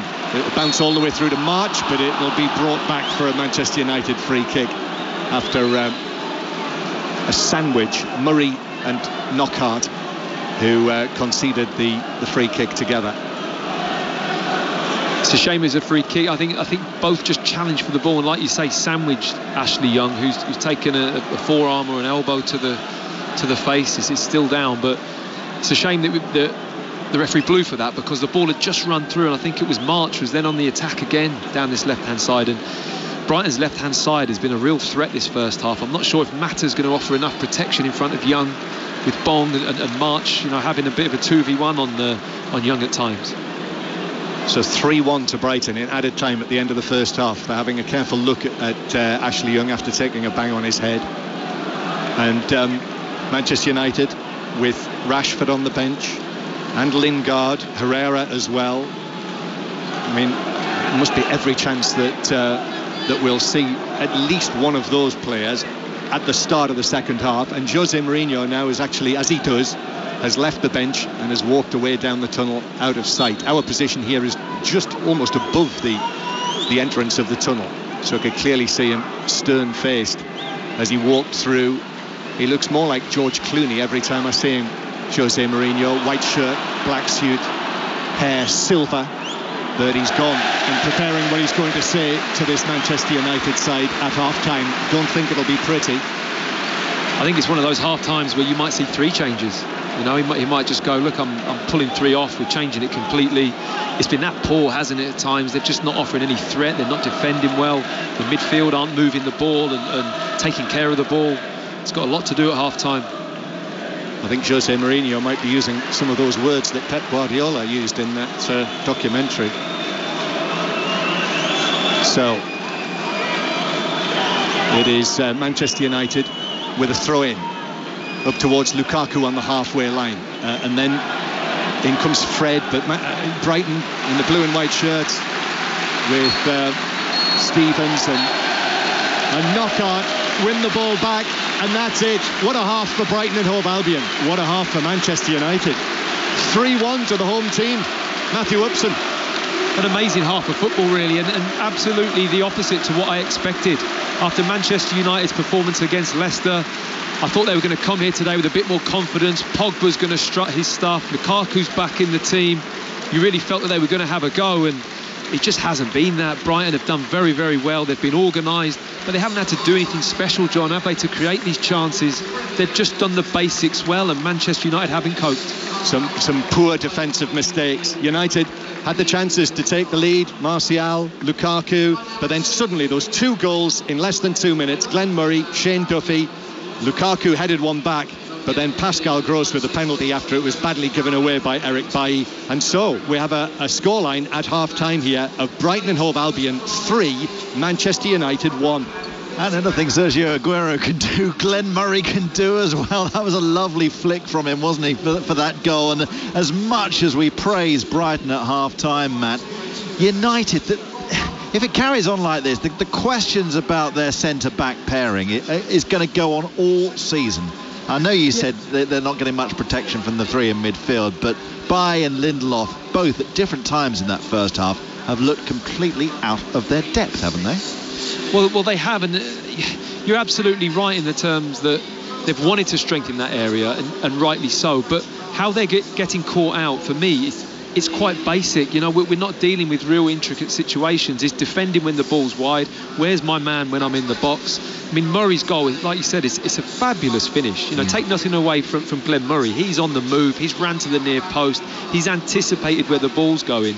But as a centre-back, you have to be in contact with that. You even have to have your shoulder into him. Even if you don't win the ball, you make his life uncomfortable. And nobody did that. They're the basics of defending, and it's just so poor to see in a team like Manchester United. And you ask 10 United fans who your best centre-back combination is, and you might as well get 10 different answers. And I know a lot of United fans at half-time are saying anything but these two. Anyway, second half to come from the Amex, which is absolutely bouncing at the break. With Brighton in control, we had 7 goals in the City Huddersfield match, 4 in the Burnley-Watford match, and we've had 4 by the break break in Brighton, Manchester United. Second half to come. All these goals and more on Match of the Day 2 with Mark Chapman tonight, BBC One at 10:30. The India second innings is underway at Trent Bridge. A healthy lead on first innings over England. They're 10 without loss. Commentary on Sports Extra. We'll go there very shortly. We're going to hear from Pep Guardiola and Sean Dyche as well during half-time. That's after the latest BBC News with Kay Williams. On digital, online, smartphone and tablet. This is BBC 5 Live. Pro-Brexit MPs have criticised a £1 million donation made to a group which wants a public vote on any deal with the EU. The People's Vote group says it'll spend the money on detailed polling to see if people have changed their minds in the past 2 years. The former UK ambassador to the EU, Lord Kerr, drew up Article 50. I don't know how a referendum would come out. I do know that the momentum to have a people's vote on the outcome of the negotiation, deal or no deal, is growing very fast. The rain is easing in the Indian state of Kerala and rescue teams are stepping up their efforts to find people stranded in the floods. Thousands of people have been trapped on rooftops for days and are in desperate need of food and water. A British woman has been rescued after falling from a cruise ship off Croatia. She spent 10 hours in the sea before being recovered by the Coast Guard. The woman has been taken to the port of Pula. There's been another earthquake in Lombok in Indonesia. It had a magnitude of 6.9 and struck at a relatively low depth, 12.5 miles. It comes 2 weeks after 480 people were killed in another quake on the island. And a British man has been added to the FBI's most wanted list. James Ward, who was born in Glasgow, is alleged to have defrauded investors out of more than £300,000. He's accused of being involved in a precious metals scam. The best live sport. Wokes to Ishan. Ishan is caught that leg slip. Wokes finishes it off. And England have won a crushing victory. After victory in the second test against India, England are looking to win the series at Trent Bridge. 2-0 up after 2, we'll take it every single time, obviously. We'll go to Trent Bridge with the team flying, really, which is a great place to be. Join the Test Match special team for ball-by-ball commentary of the third test, live from Trent Bridge, right now, over on 5 Live Sports Extra. This is 5 Live Sport with Jonathan Overend. Things have gone today. I don't think England are going to be sealing the series in this match. We'll go there very shortly with India in firm control. Brighton in control at the Amex then. 3-1 at half-time against Manchester United. Some other scores. Late winner for Hibernian in the Scottish League Cup second round. They've beaten Ross County 3-2 after twice coming from behind in that one. The winner in stoppage time, and Hibs will play Aberdeen in the quarterfinals of the Scottish League Cup. Just looking in the EFL, Sunderland 3-0 up against Scunthorpe in stoppage time there at the Stadium of Light, and Brentford 2-0 up against Sheffield Wednesday in the Championship. It is now full time at Sunderland. Looks like Brentford's unbeaten start to the season in the Championship is going to continue as well there at Griffin Park.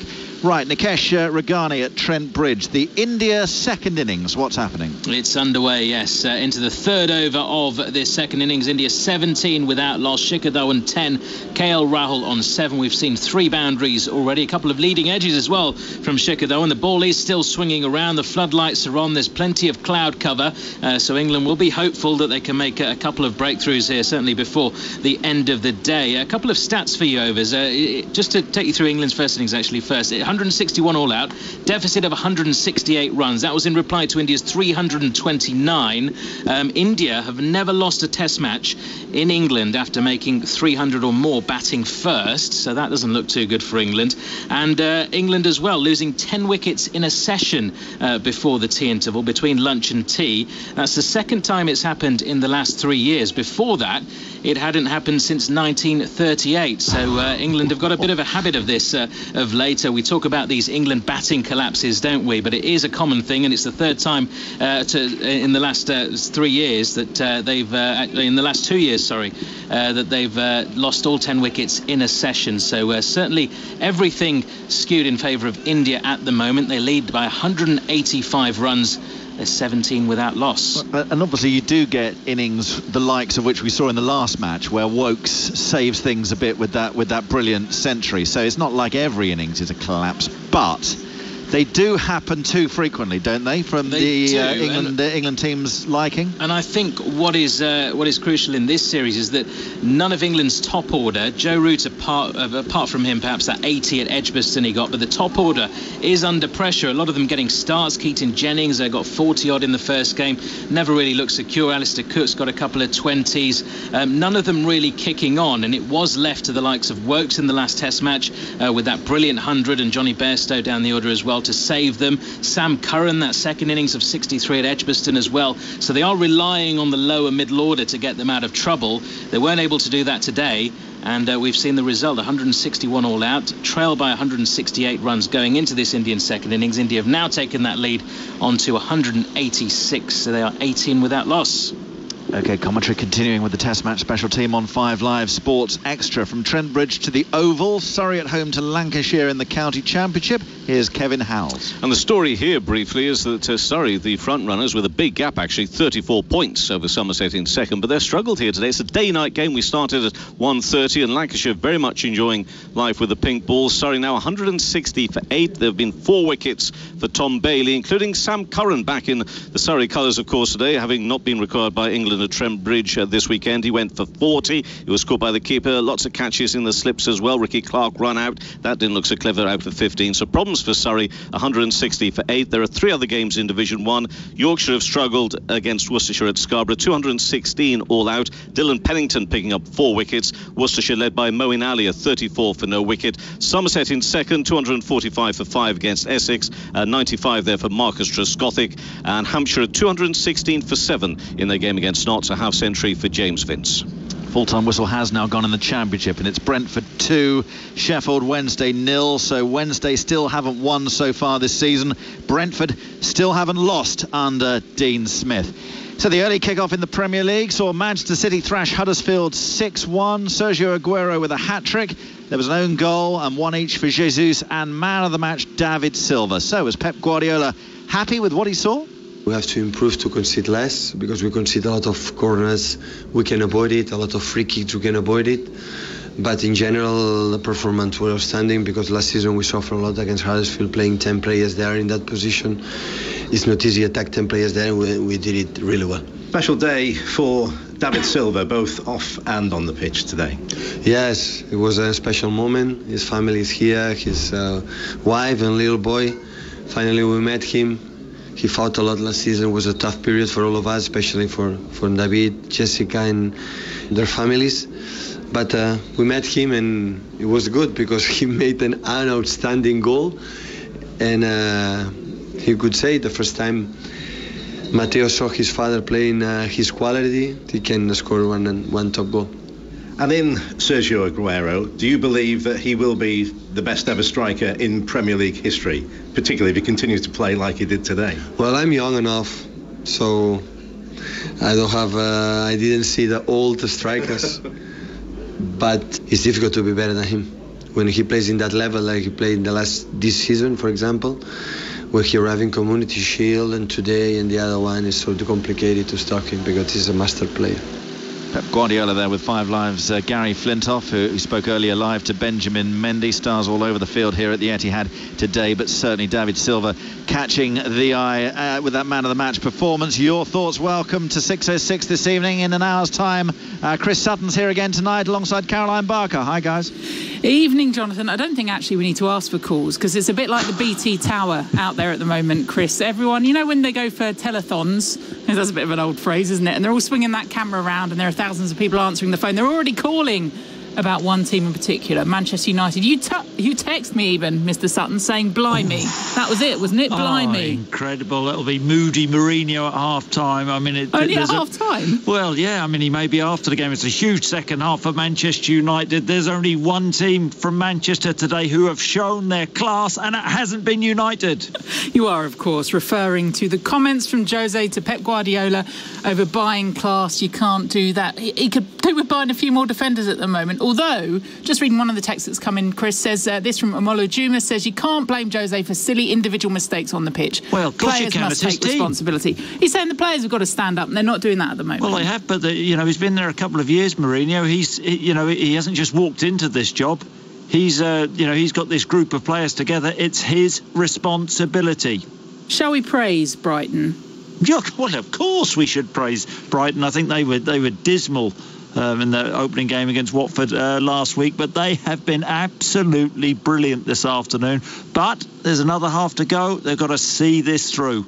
Brighton 3, Manchester United 1 then at half-time in that one. We can talk about anything else you like. Thanks, though, to hashtag BBC606 for asking if Silva is the best midfielder ever in the Premier League, because my mentions haven't been as busy since the last time I worked with you, Chris. Is he the best? What, the best ever? Apparently so. That's the question. I'm not so sure. Roy Keane, Vieira, Silva, he'd be up there, but Roy Keane, Scholes.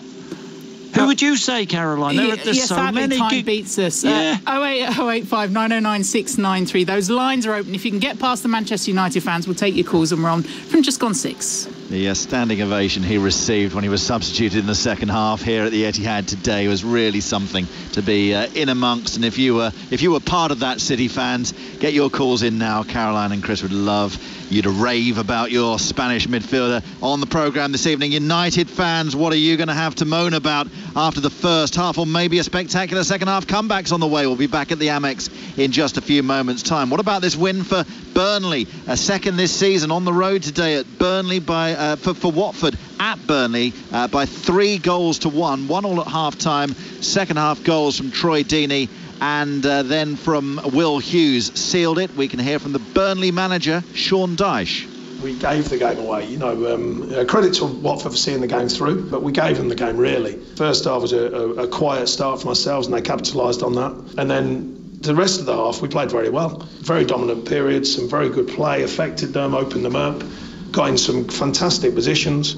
Still want more from the players when they get in them positions, not just the strikers, for everyone to go and score a goal, because it takes that extra moment of clarity, that extra moment of seeing the picture quickly, which we're still working on. But we got in some brilliant positions, created enough to score more than the one goal, although it was a good goal from a set piece.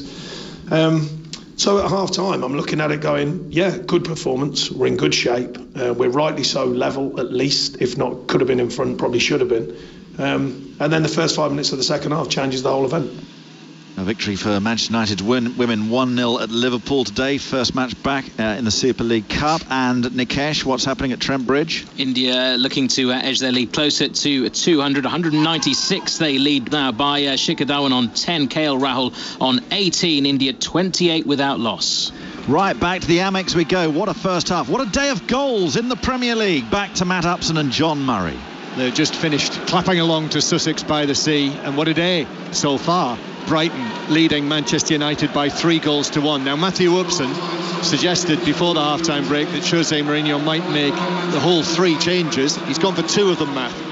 So Rashford and Lingard are on for Pereira and Mata. And Brighton have won the ball back from Fred. They've got it on the left-hand side. Here is the number 6, Dale Stephens. Brighton, blue and white shirts, stripes on the front, plain white on the back with the red numbers. White shorts, blue socks. Manchester United in the red and black kit as it is this season. Ball played over the top. I'll run you through the teams in full in a moment or two, but this is one for Brighton, for Gross to chase. Lindelöf is able to get there first and play it back towards Pogba. There are so many areas in which Manchester United have room for improvement in this match. 3-1 down at half-time. This has got to be, if they're going to get anything out of this, a classic Manchester United comeback. Here is Lukaku on the right. Lukaku turns onto his left foot, plays it back up the line. Ashley Young is there, right-footed ball into the near post, but Bong got a call from Ryan and it bounced through to the goalkeeper. So Brighton, who had to make that change in the first half, their captain Lewis Dunk went off with a foot injury, so Balogun came on for him for his debut. Ryan in goal, back 4 of Montoya, Duffy, Balogun and Bong. Then in midfield, Knockaert, Stephens, Prupper and March, with Gross behind Murray. And Lindelöf just allowing the ball to run out of play for a Manchester United throw. United now with De Gea in goal, Young, Bailly, Lindelöf and Shaw. Then Fred, Pogba and Lingard. And Rashford on the right, Martial on the left and Lukaku through the middle. Paul Pogba, Manchester United's captain, has the ball in the left back position. He's chipped it across to Bailly, who is put under pressure on the edge of the area, and he's only just got away with it. March initially put him under pressure, then Prupper did as well, and Bailly was very, very lucky to get away with that and get the ball away, Matt. Yes, of course, by the touch, he was in the position to receive it, but I have to say, Paul Pogba playing the ball onto the edge of his 18-yard box. So Fred tries a shot from 30 yards that sails away into the Brighton fans behind Ryan's goal. Yeah, I was just saying that Pogba's made a decision there. He's wide of the 18-yard box, and he's decided to dink a ball in the air into Bailly, who's on the edge of his 18-yard box with Brighton players steaming towards him to pressure his first touch. I mean, it's just percentages of passing there, and also knowing your players. Bailly doesn't want to receive that ball there. He just wants Pogba to deal with it up the line. Not on a day like today. No, not with how things have gone this afternoon. You do not want to be receiving that ball in that area of the pitch. Yeah, it will be singled out, won't he, by Manchester United supporters. United have just defended badly. That's the simple matter. Bailly conceded the penalty. Slightly unfortunate in the conceding of the penalties. Gross miscontrolled the ball, but Bailly rather naively jumped in and conceded it. And now Pogba is running himself into trouble against Murray, and he is then dispossessed by Knockaert, but the ball bounces back towards Lindelof. And Manchester United playing it back wide of De Gea, who have to make ground to his left-hand side. And the early signs in the second half are not promising for Manchester United, as it's helped out of play by Balogun for a throw into United 10 yards inside their own half. For me, there's a lot of talk about Pogba before the game, and I'd be the first to applaud him on his performance against Leicester at times, but his performance today, it just indicates how fragile he is mentally at the moment in terms of being able to focus and get a performance out of himself. He's just looked just off the pace with receiving the ball. When he's had the ball, he's been sloppy. He's not really using any energy to get around the pitch. It's just such a poor performance from him, and as a manager like Mourinho, it must be very frustrating to watch. Ashley Young just caught late by March near the halfway line on the far side. It's a free kick. Referee Friend is going to just have a word with March and say that's it. It's not his first foul either, March. So Young's okay, takes a short free kick. And here is Fred, the Brazilian international, was in the World Cup squad, signed for over £50 million from Shakhtar Donetsk. He lost possession in the build-up to the Brighton penalty, so he's certainly not without blame. Lindelof's ball over the top now. This is for Rashford, who chases through, gets a touch to it, but can only send it through for a goal kick. So now Manchester United, Matt, have got Rashford on the right-hand side, Martial on the left, and Lukaku, as well as Lingard as well. So the potential is there. Well, that move there is a clear indication of the fact that Marcus Rashford's got the physical ability to make that run from outside to in and really hurt Brighton in behind. And Jesse Lingard's going to constantly be trying to fill that little gap, that little pocket of space in front of the back four. And the Brighton manager, Chris Hughton, here is obviously wary of the threat that is there, because he's just taken Knockaert away and given him some instructions. He's going to have to work hard, Knockaert, in this second half. And now the ball's been lost, but it's a foul by Lingard, and it's a free kick for Brighton. Foul on Montoya. Lingard protests. The Brighton fans are loving it. It's actually not a foul, it's just a throw in. That's all it is. Marouane Fellaini, who I wondered might be one of the substitutes who would come on at half-time, has just arrived down there next to the corner flag and is limbering up, doing his stretches, touching his toes. Ball pumped forward by Knockaert. Ashley Young does well, actually, against March. And now here is Pogba. Pogba challenged by Stevens, but Pogba does well and gives it down the right-hand side to Young. Young with a cross, but it's blocked behind by March, who did extremely well to get back there and block it behind for a corner.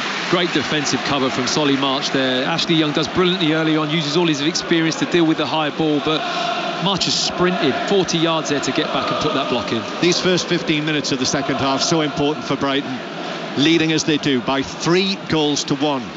If you've been out and about on this August afternoon, yes, that's the score. Brighton 3, Manchester United 1.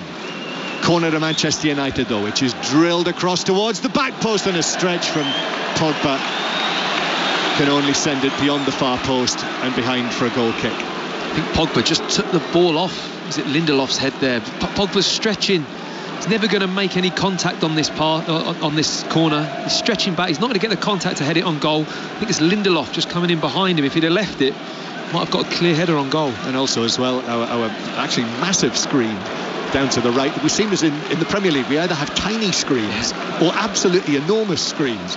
And this one's a big one at Brighton.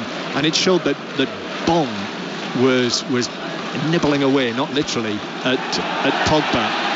And I think this is one of the things that will lead to the introduction of VAR, whether it's during the course of this season or not. But we saw it be so effective with wrestling in penalty areas, which of course is one of the modern bugbears.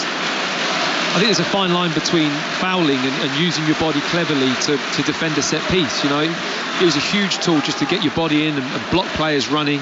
So I think it's, you know, you bring VAR into that. It's always going to be a subjective view on what is a foul and what isn't. And sometimes just using your body as a defender is a real skill and a really important thing to use during a game with set pieces. As a central defender, Matt, you did well to avoid VAR.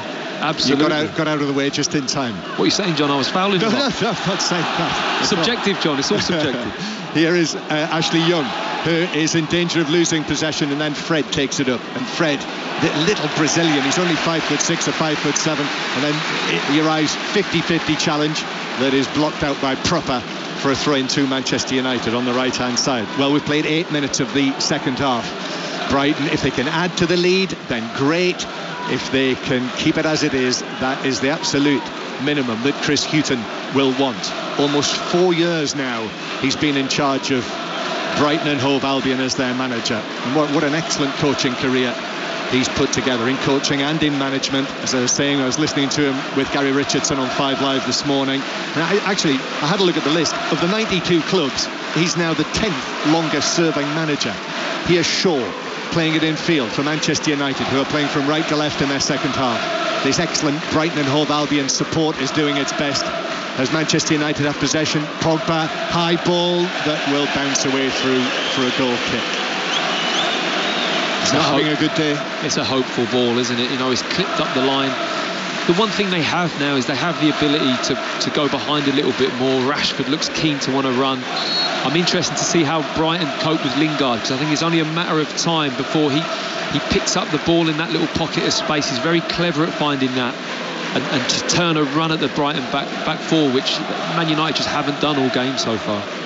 A Brighton flag with the seagull on it is twirled just down to our left-hand side. They left blue and white flags all the way around the home sections of this American Express Community Stadium with its sloping grey roofs. This stand that we're in down at the lower tier, 3 tiers right up to the back it goes. The hospitality box is in the middle. We haven't had the attendance yet, but I'm sure it'll be over 30,000. Here's Pogba in possession inside the Manchester United half, gives it to Young. Grey skies overhead, so the floodlights are brightly on as Lindelof now carries it over the halfway line. Lindelof goes on a run, but Murray puts in the challenge. Knockout was there as well, and then a foul by Dale Stephens on Jesse Lingard, and it's a free kick forward and left to the centre circle to Manchester United. Great pressure from Brighton, wasn't it? You know, just inside their own half. It's almost like as soon as Manchester United get the ball in their half, Murray's snapping at it, Knockout's coming out. So Stevens getting involved as well. Really good pressure. That's Matthew Upson with us on 5 Live on the World Service. Here's Shaw now on the left-hand side. A teasing cross to the back post. Bong didn't clear it, but he got enough of a touch on it to take it away from the arriving Rashford. And then it's played back to Bong in his own penalty area, and he runs it away and left-footed towards the halfway line where Gross was almost onto it. Pogba got a touch. The crowd are suggesting that he rolled it out of play on the far side, Pogba, but the assistant says, no, he didn't. There's no flag. However, Pogba is dispossessed. In fact, it's a foul by Pogba, and it's a free kick to Brighton.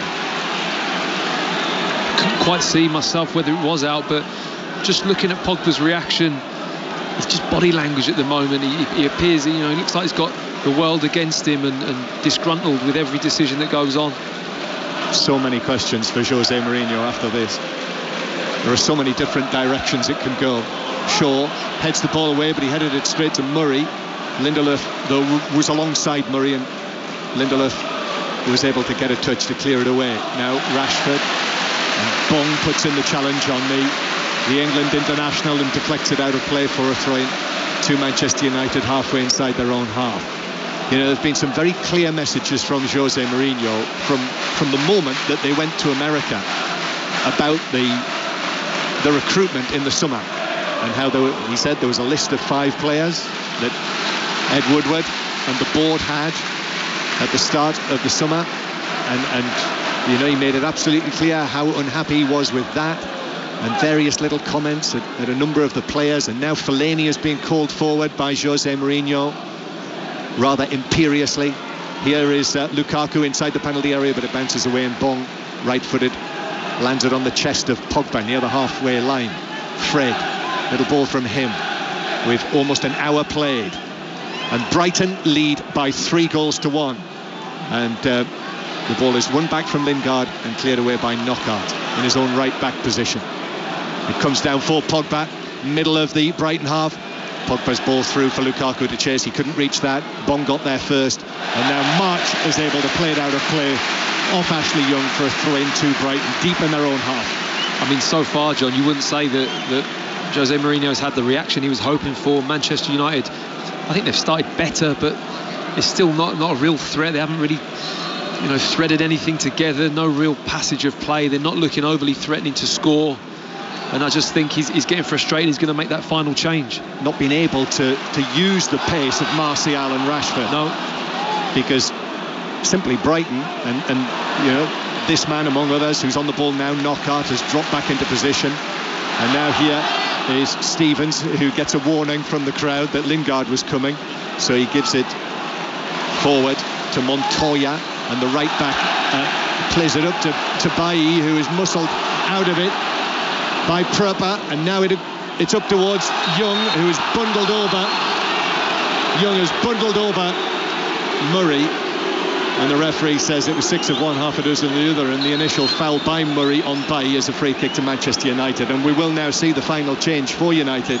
This is the 3rd substitution, and it is almost predictably Anthony Martial, who on his first appearance of the season for Manchester United has not impressed. And he runs off the field. Jose Mourinho studiously looks the other way. Martial looks the other way as well and sits down on the bench. That didn't look good. I'm feeling awkward sitting here, John, about how that went down. It just, there wasn't even an acknowledgement, was there, of his existence at that point. And Mourinho clearly showing that he's not happy with his performance. Yeah, you can imagine it, can't you? The instruction to Anthony Martial today, right, I'm giving you your chance. Sanchez is injured, Sanchez is not involved. Here you are, go out and do it. And he hasn't done it. This is the point. I mean, we've hardly mentioned Montoya for Brighton. It's his Premier League debut, and I think that's a really good thing. He's had a good solid game, but he hasn't really been under pressure, has he? He hasn't really had to do anything, and I think that speaks volumes. Fellaini now on the field, playing out towards the left-hand side. Actually, Rashford has come across to the left as well. Fellaini took it down. The ball is cleared away by Brighton, but only to Luke Shaw, who's trying to find a way through on the edge of the area. He plays it back to Pogba, 25 yards out. Pogba's flick, headed across by Rashford, and a stretching save, a stretching clearance by substitute Balogun. Comes out to Shaw, he hits a shot. Oh, the flag is up against Lukaku. It's a free kick to Brighton. But that defending there had a little touch of desperation about it from Brighton. Definitely, they put Brighton under pressure, and it was good play. A nice lifted ball from Pogba to the left side of the penalty box, and a great header from Rashford back across. But it's one of the very few times that you've had to see Brighton stretched. Brighton 3, Manchester United 1. Let's get another update from Trent Bridge from the 3rd test from Nikesh Rugani. Yes, India 46 without loss now. Shikhar Dhawan on 15, and KL Rahul opening up already, 31 from 26 balls. He's played some glorious shots, a couple of cover drives off the previous over from Stuart Broad as well. India now lead by 214. They're 46 without loss. And you can listen to Test Match Special on 5 Live Sports Extra and on digital radio, online via the BBC iPlayer radio. This is Brighton leading Manchester United by 3-1. And if you're on the move, remember you can listen to us, all of our various sporting offerings, via the BBC Sport app as well. Referee Kevin Friend just tells Matt Ryan, Brighton's goalkeeper, to get a move on. It's a goal kick. And we have less than half an hour to go. Jose Mourinho's made all of his changes, made his 3 substitutions. And he's standing, well, he's glowering, isn't he, on the halfway line. the Manchester United manager. I mean, his hands in pockets, isn't he? Hands in pockets, body language looking a bit disgruntled, and every now and then barking some orders onto the pitch. So Lingard has gone out towards the right-hand side. Rashford now on the left, and Fellaini is playing as the furthest forward midfielder. And Fellaini is beaten cleverly by Duffy. He gives it to Stevens, who hits an attempted raking pass forward, but straight at Ashley Young. Oh, and then Pogba's pass is to no one in a red shirt, and it rolls out of play now with neither Lingard nor Young within 15 yards of it. And that sums it up for United. It sums it up for Pogba.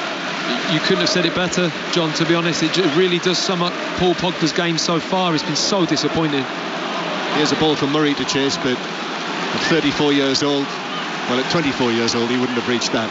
And it's out of play for a goal kick. Brighton 3, Manchester United 1. I'll let you know when the lines are open for 6:06. If you're a Manchester United fan, you'll want to talk about this. If you're a Brighton fan, you'll want to talk about this. And the lines will be open shortly, but you can get in touch now at 5 Live Sport. You can watch it all, and indeed all of today's Premier League action on Match of the Day 2 tonight with Mark Chapman at 10:30. Danny Murphy and Paul Ince will be alongside Mark around the table. BBC One, 10:30. Manchester City 6-1 winners against Huddersfield. What a day for City fans. City winning 6-1, and Manchester United 3-1 down at Brighton. Watford 3-1 winners at Burnley. In the League Cup in Scotland, good win for Hibs, 3-2 against Ross County. Rangers won 3-1 at Kilmarnock. In the Championship, Brentford continue their impressive start to the season, a 2-0 win against Sheffield Wednesday. And Sunderland 3-0 winners against Scunthorpe in League One, in front of just under 30,000 people for Sunderland's victory at the Stadium of Light. And in the Women's Super League Cup, Manchester United won 1-0 at Liverpool in our featured match as they returned the United women's team to the top level. The women did well, the men are not. Here's Shaw from the left-hand side. Shaw to Lukaku on the edge of the area, but it's cleared away by Gross, and now Murray. I think he was having his shirt pulled by Lindelöf. Then Murray goes down, and the referee has given it only a throw-in?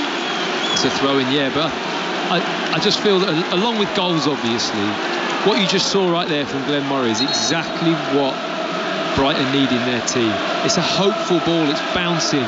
Not many centre-forwards win that battle with the centre-half to get their body in, but he's so experienced at doing that. He holds the ball up brilliantly for Brighton and wins free kicks in good situations. Yeah. And then, as you say that, Murray's all over the back of Luke Shaw, and it's a free kick as Shaw goes down. I saw Jose Mourinho there as well, because that happened, the initial incident with Murray, right in front of the technical areas here. Jose Mourinho had some choice words, I think, it would appear, for Graham Scott, the fourth official. If you're a fourth official, that's going to happen at some point during the course of any 90 minutes in the Premier League. It's one of the perils of the job. Here is Lindelöf. Now, Lindelöf, who's been put under pressure by Murray, and Lindelöf has to turn and give it back to De Gea, then throws his arms up in the air. Lindelöf, which isn't the greatest in terms of body language for Manchester United in this position. Balogun now at the back. Balogun turns and plays it to his goalkeeper, Ryan. It's an excellent interview I read yesterday with Ian Ladyman from Matt Ryan, the Brighton goalkeeper, about his upbringing in Australia. I don't know whether you saw that, John, about how small he was, and how he had to battle against that. Yeah, small goalkeepers. There's been a lot of talk about that. You know what a tennis player he was in his when he was growing up in New South Wales, and how he used to watch the Champions League. Here is Knockaert, who plays it towards the halfway line. Lindelöf, though, is able to cut it out. Fred brings it forward. Just over a quarter of the match to go, and still Brighton are leading by 3-1. And only sporadically Manchester United looking as though they might be able to narrow the advantage. And then here's a ball up towards Glenn Murray, who is judged to have backed into Lindelöf as he challenged for the ball. And so it's a yellow card for Murray for that. I think it's a difficult one to call, this one, John. Honestly, I feel that if Lindelof is going to make a run and jump to head this ball and go over Murray, he has to win it. He didn't win it. He totally misjudged it, and all Glenn Murray did was literally bend over and allow him to just fall across his back and over the top of him. I don't see how you can give Glenn Murray a booking in that situation. It just doesn't seem fair. That will have happened to you, though, countless times. Absolutely. Centre forwards will have done that or tried to do that. But I would have misjudged the ball. So it's different. If Lindelof comes and heads it, then you know, it's completely different. But he misses the ball, so he's misjudged it. All Murray's done is just kind of, you know, bend over to the floor as if to get out of the way. And now Pogba with a high, long, diagonal ball into the penalty area, looking for Fellaini, and it's easily caught by that short goalkeeper, Matt Ryan.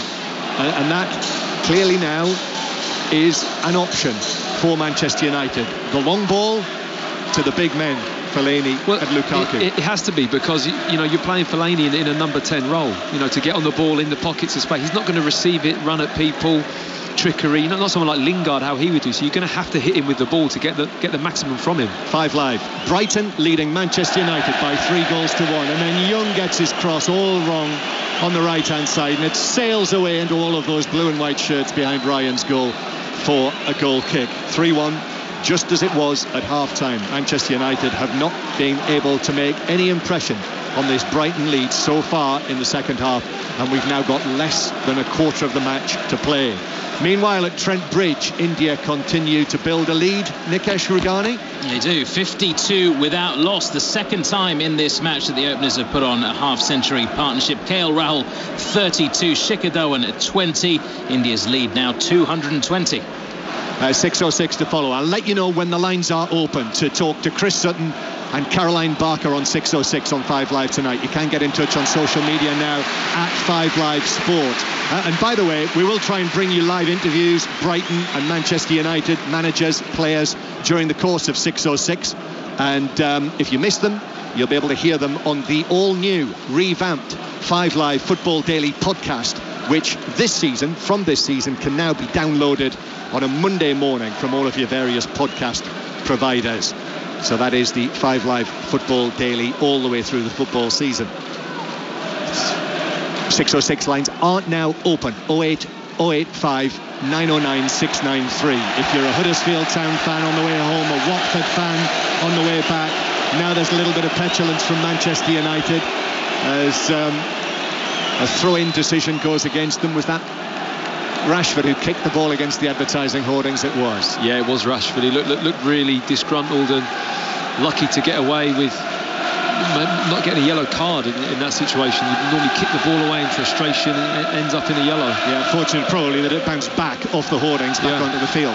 So Fellaini now. Remember that brilliant comeback that Fellaini was involved in with the Belgians, Lukaku as well, during the World Cup when they were 2-0 down against Japan and stormed through and won it 3-2 in one of the many thrilling and exciting games that we brought you during the course of the World Cup. Well, here is Fellaini playing it back towards Pogba. United have got to up it though, all over the field. Too many defensive frailties in the first half, and in the second half not making enough inroads against Brighton's defence, without their injured captain Lewis Dunk, remember, as well. Here is Lingard through the middle. Lingard though is challenged, runs into Brighton danger in the shape of debutant Montoya, the right back.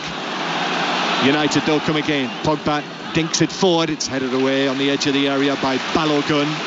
And now United again with Bailly, Fred, United's new number 17, chips it towards the far side, but that's read by March, who's able to get up high and head it away for Brighton.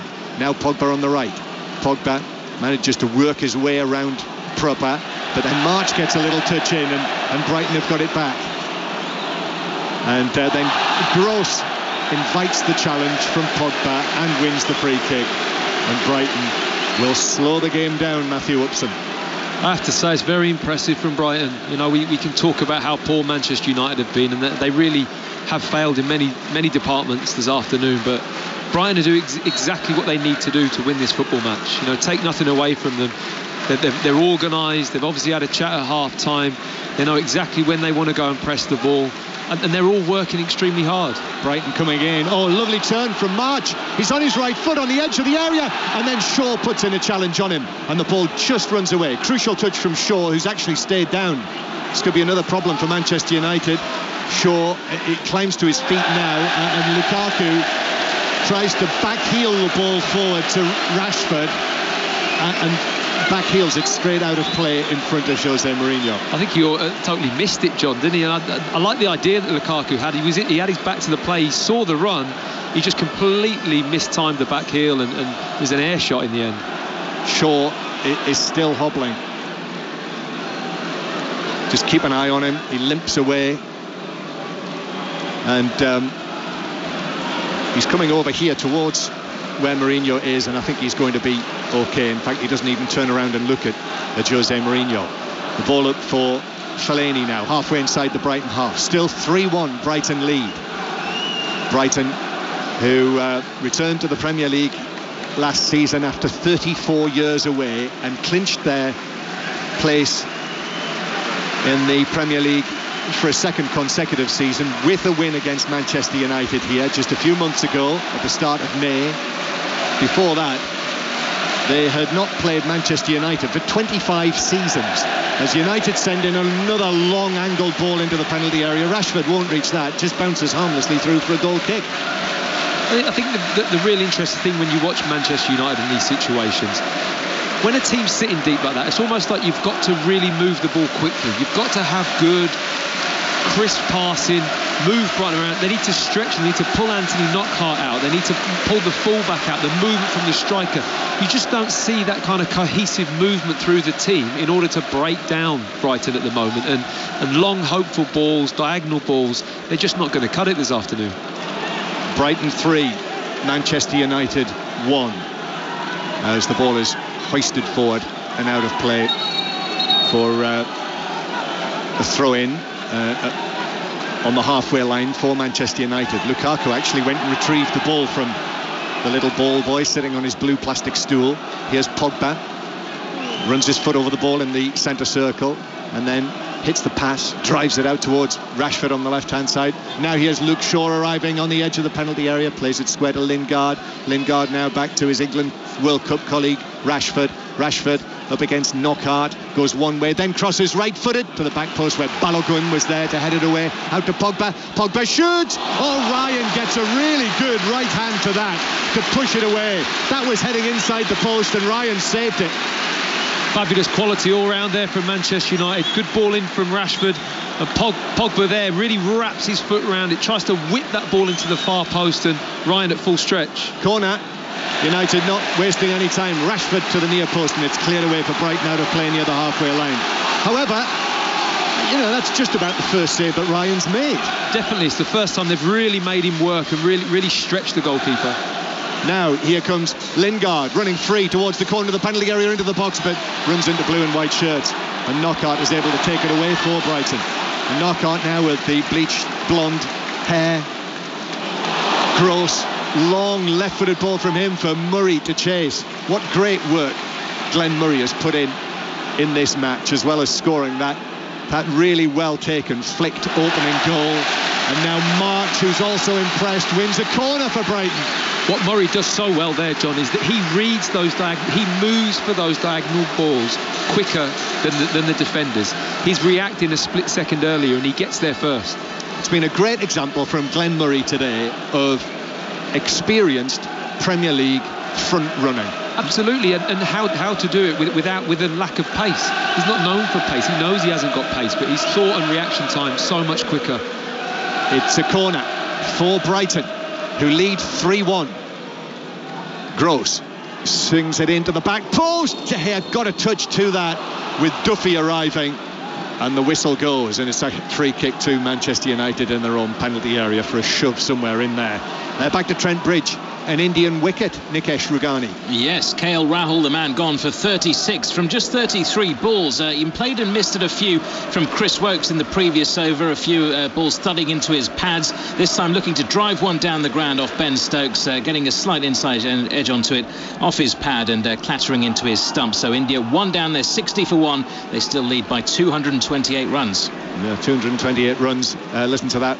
Remainder of the day, 5 Live Sports Extra, and indeed over the course of the next couple of days, or however long it takes India to finish England off, if indeed that is what they do. And then the series would be back alive with 2 to play.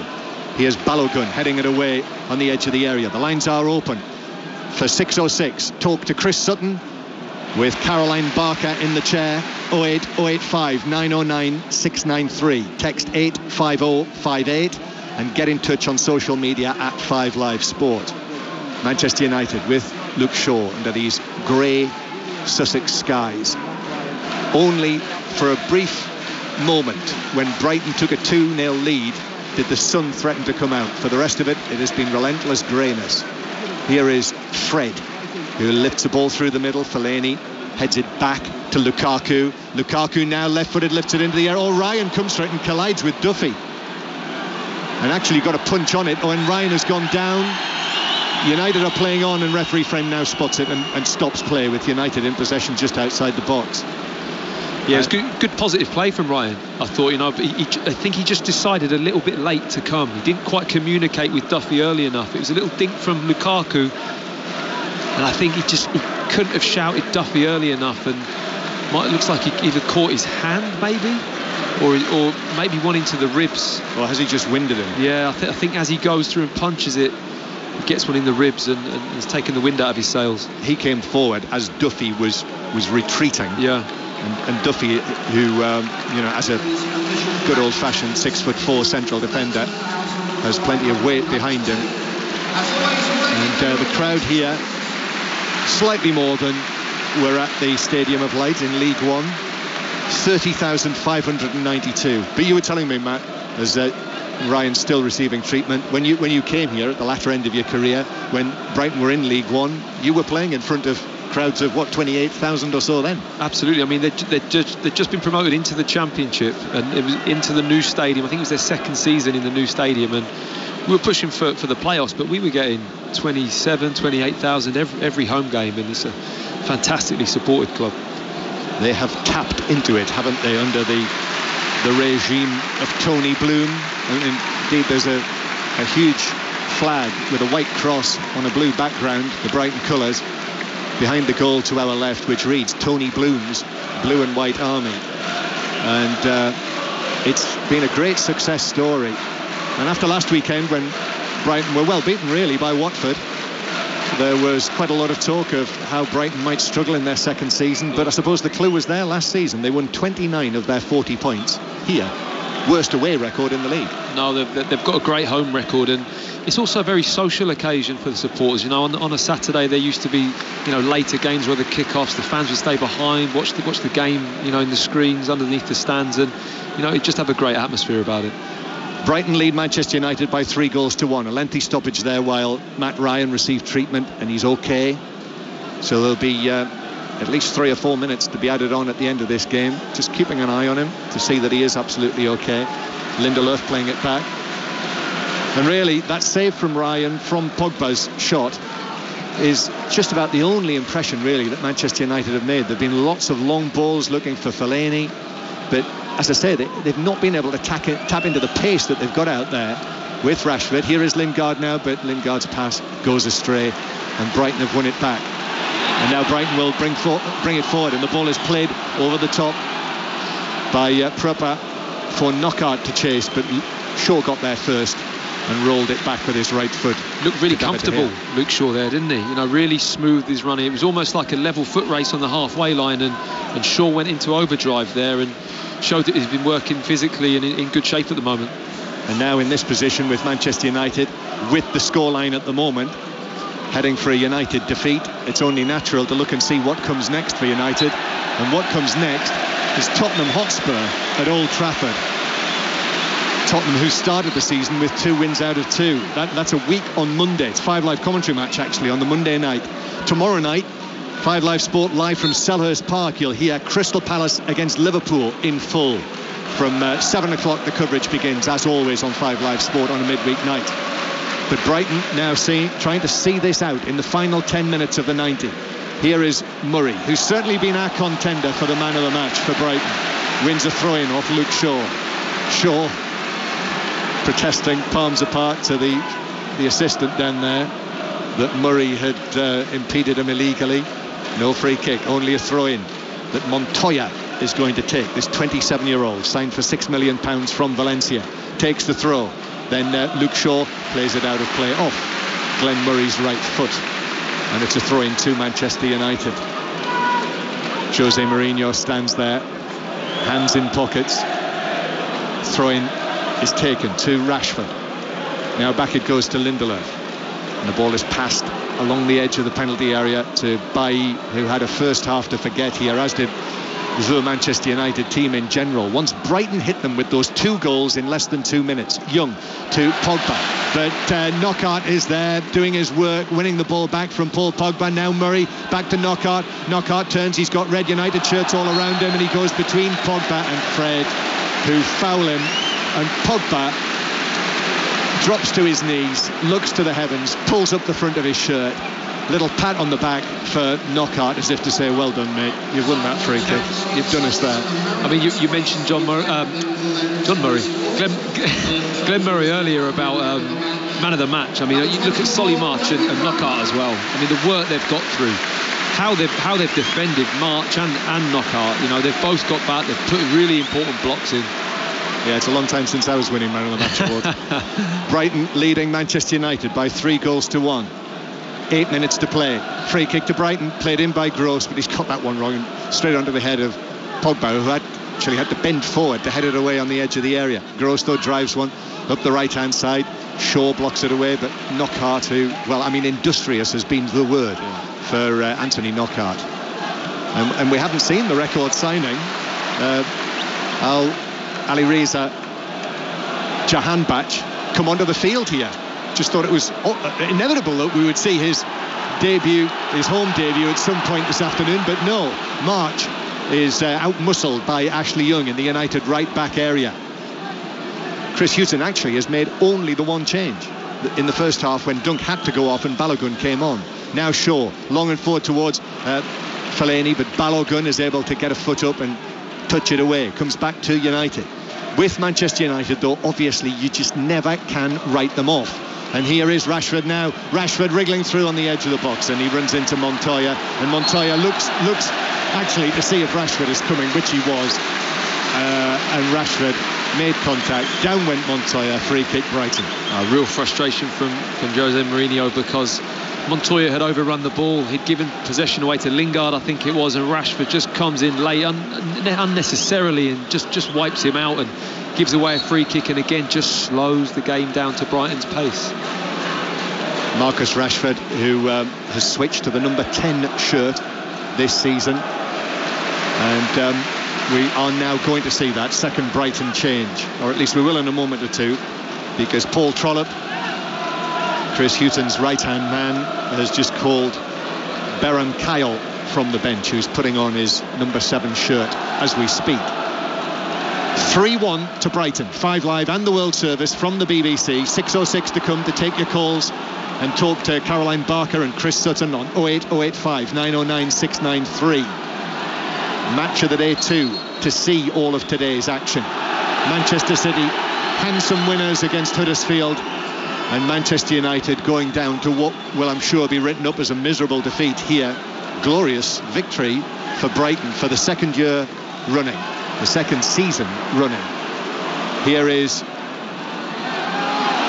Dale Stephens, who is impeded by Pogba. Fellaini arrived on the scene as well, and it's another free kick to Brighton that is nodded back by Dale Stephens for either Knockaert or Gross to take. It's more or less exactly where Gross delivered the last one so badly.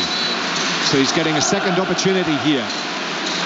Pröpper has wandered up into a central area, and Brighton are leaving Bong and Montoya, the two fullbacks, on the halfway line. There's lots of arm waving and pointing going on from various Brighton players out there on the field. Gross waits to take this. The referee is still talking to Pogba and Ashley Young after presumably a little bit of pushing and pulling there.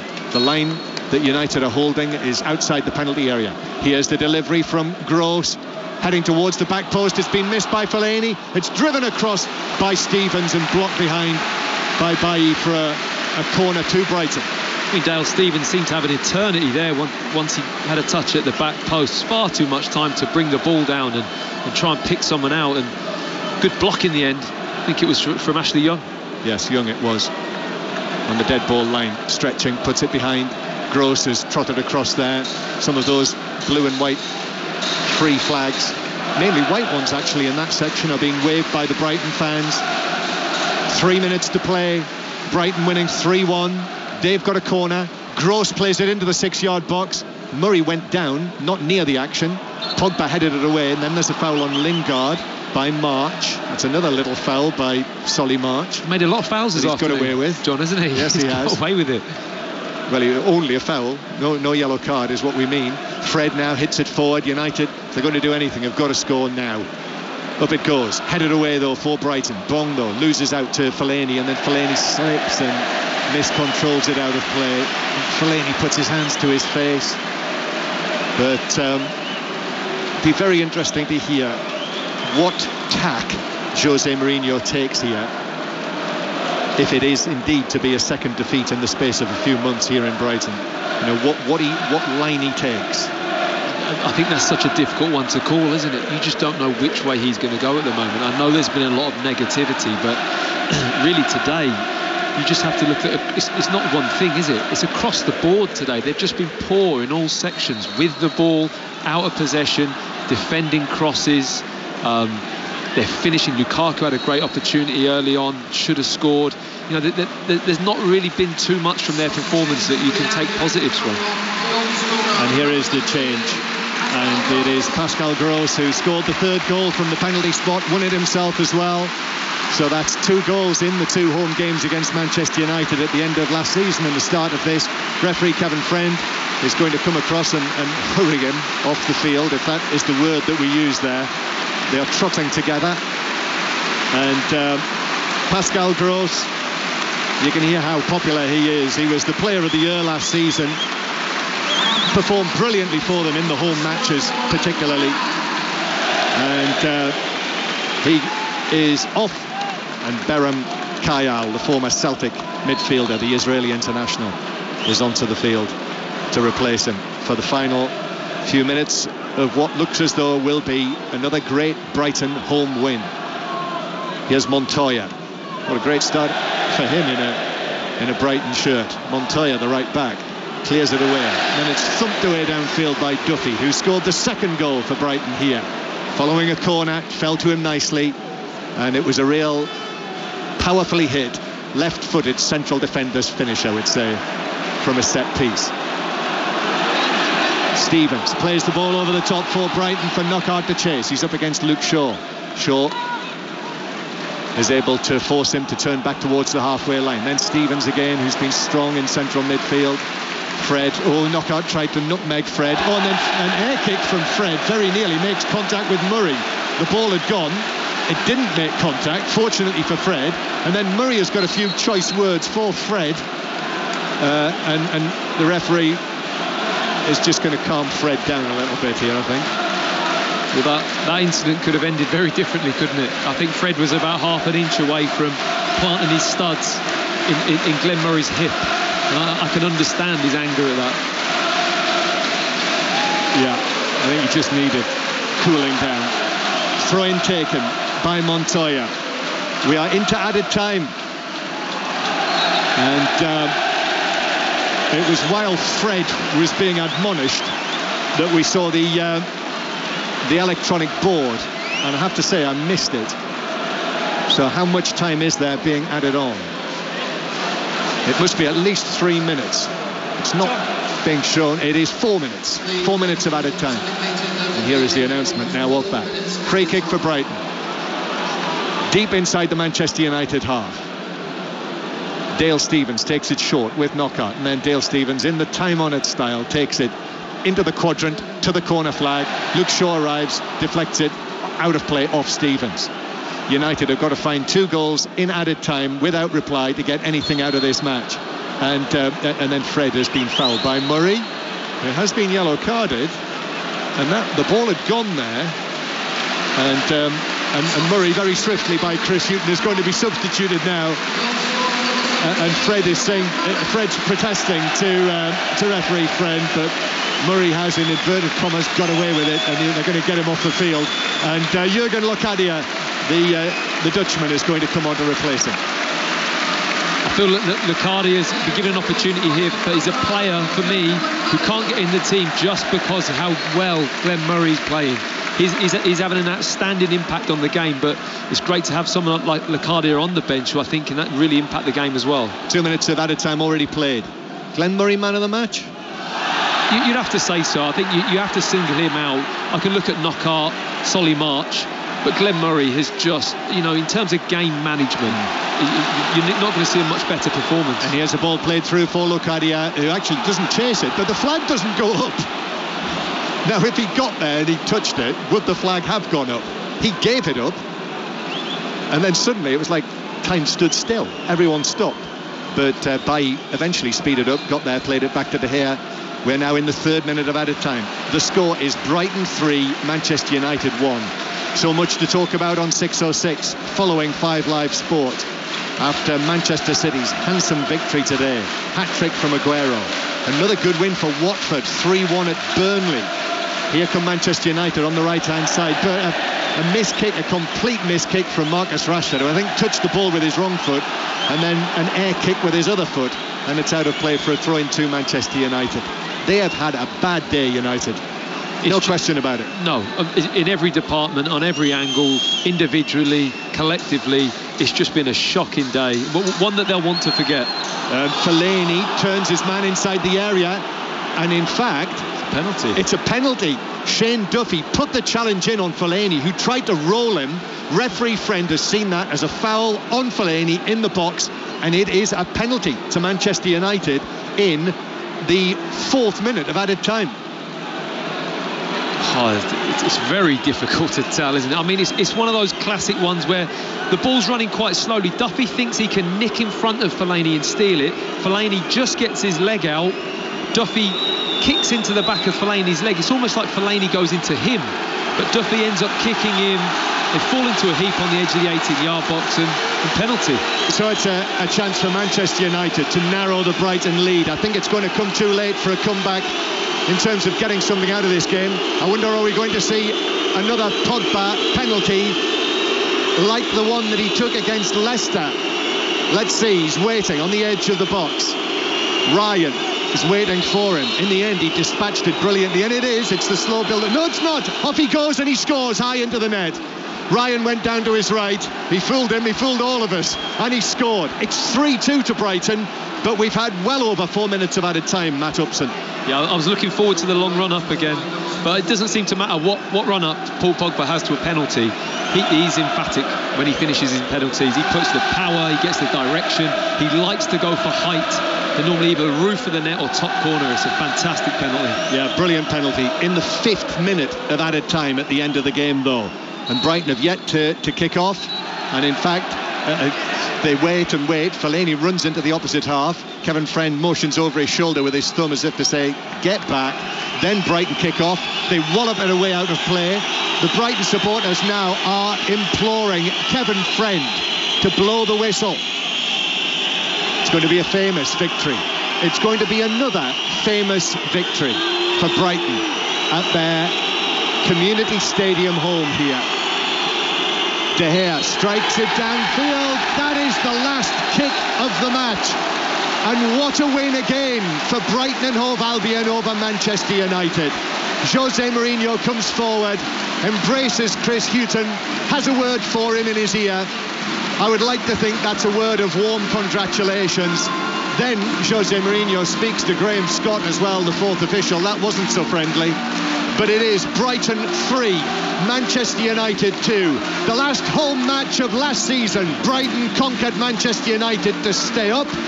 Today, the first home match of this season, Brighton conquer Manchester United again. It's a first defeat of the new season for United, and it is a great first win of the new season. Their first points for Brighton and Hove Albion. Matt Upson. Well, I can't talk highly enough about Brighton's performance today. We can all see the negatives in Manchester United, but their game management across the board, every position, every kind of back four, every unit, They have made great choices as a team. They've worked the game. They've done exactly what they need to win this football match. And congratulations to them. But so many questions about Manchester United after this. Absolutely. You know, we can all talk about United, the defensive, just every aspect. They didn't seem to want to pass the ball quickly. You know, the midfield, they were sloppy, they were deep. They just never looked like getting a foothold in this game. Get your calls into 606, whether you're blue and white or whether you're red. Brighton 3, Manchester United 2 is the final score here. A fantastic performance from Chris Hughton's side. Well, may they celebrate down there on the south coast. Questions, as John Murray says. Get them in. Chris Sutton on the way to take them on 606 08085 909 693 85058. If you want to send a text, maybe you're one of the many Manchester United fans who left early. Maybe you're already on the roads out of Falmer and heading north. Well, get in touch. 08085 909 693 is that telephone number again, and we will analyse the weekend's football, concentrating on today's contrasting results for the two Manchester sides on the 5 Live Football Daily podcast, which will be available for your Monday morning commute tomorrow morning. It'll be available from tonight indeed, but if you subscribe now through your podcast provider, it'll be there for you. The 5 Live Football Daily. 606 on the way then. We'll go through all today's results in just a second. Let's just check in at Trent Bridge, though, before the news, because India are building a healthy overall lead in the Test match. Nikesh Ragani. Yes, their lead now 250 runs, make that 254 as we see another boundary there from Cheteshwar Pujara, who moves on to 18. Shikhar Dhawan with him at the other end on 30. KL Rahul, the man out for 36, bowled by Ben Stokes. Stokes taking his first wicket of this match. But everything going in favour of India, and even the sun is shining now. They're 86 for 1. They lead by 254. So Manchester City 6, Huddersfield Town 1, Burnley 1, Watford 3 and Brighton Hove Albion 3, Manchester United 2 in the Premier League today. A massive day of goals, 16 of them. You can see them on Match of the Day 2 tonight, and lots of stories as well that we will discuss, as I say, on the Football Daily. In the Championship, great start to the season for Brentford.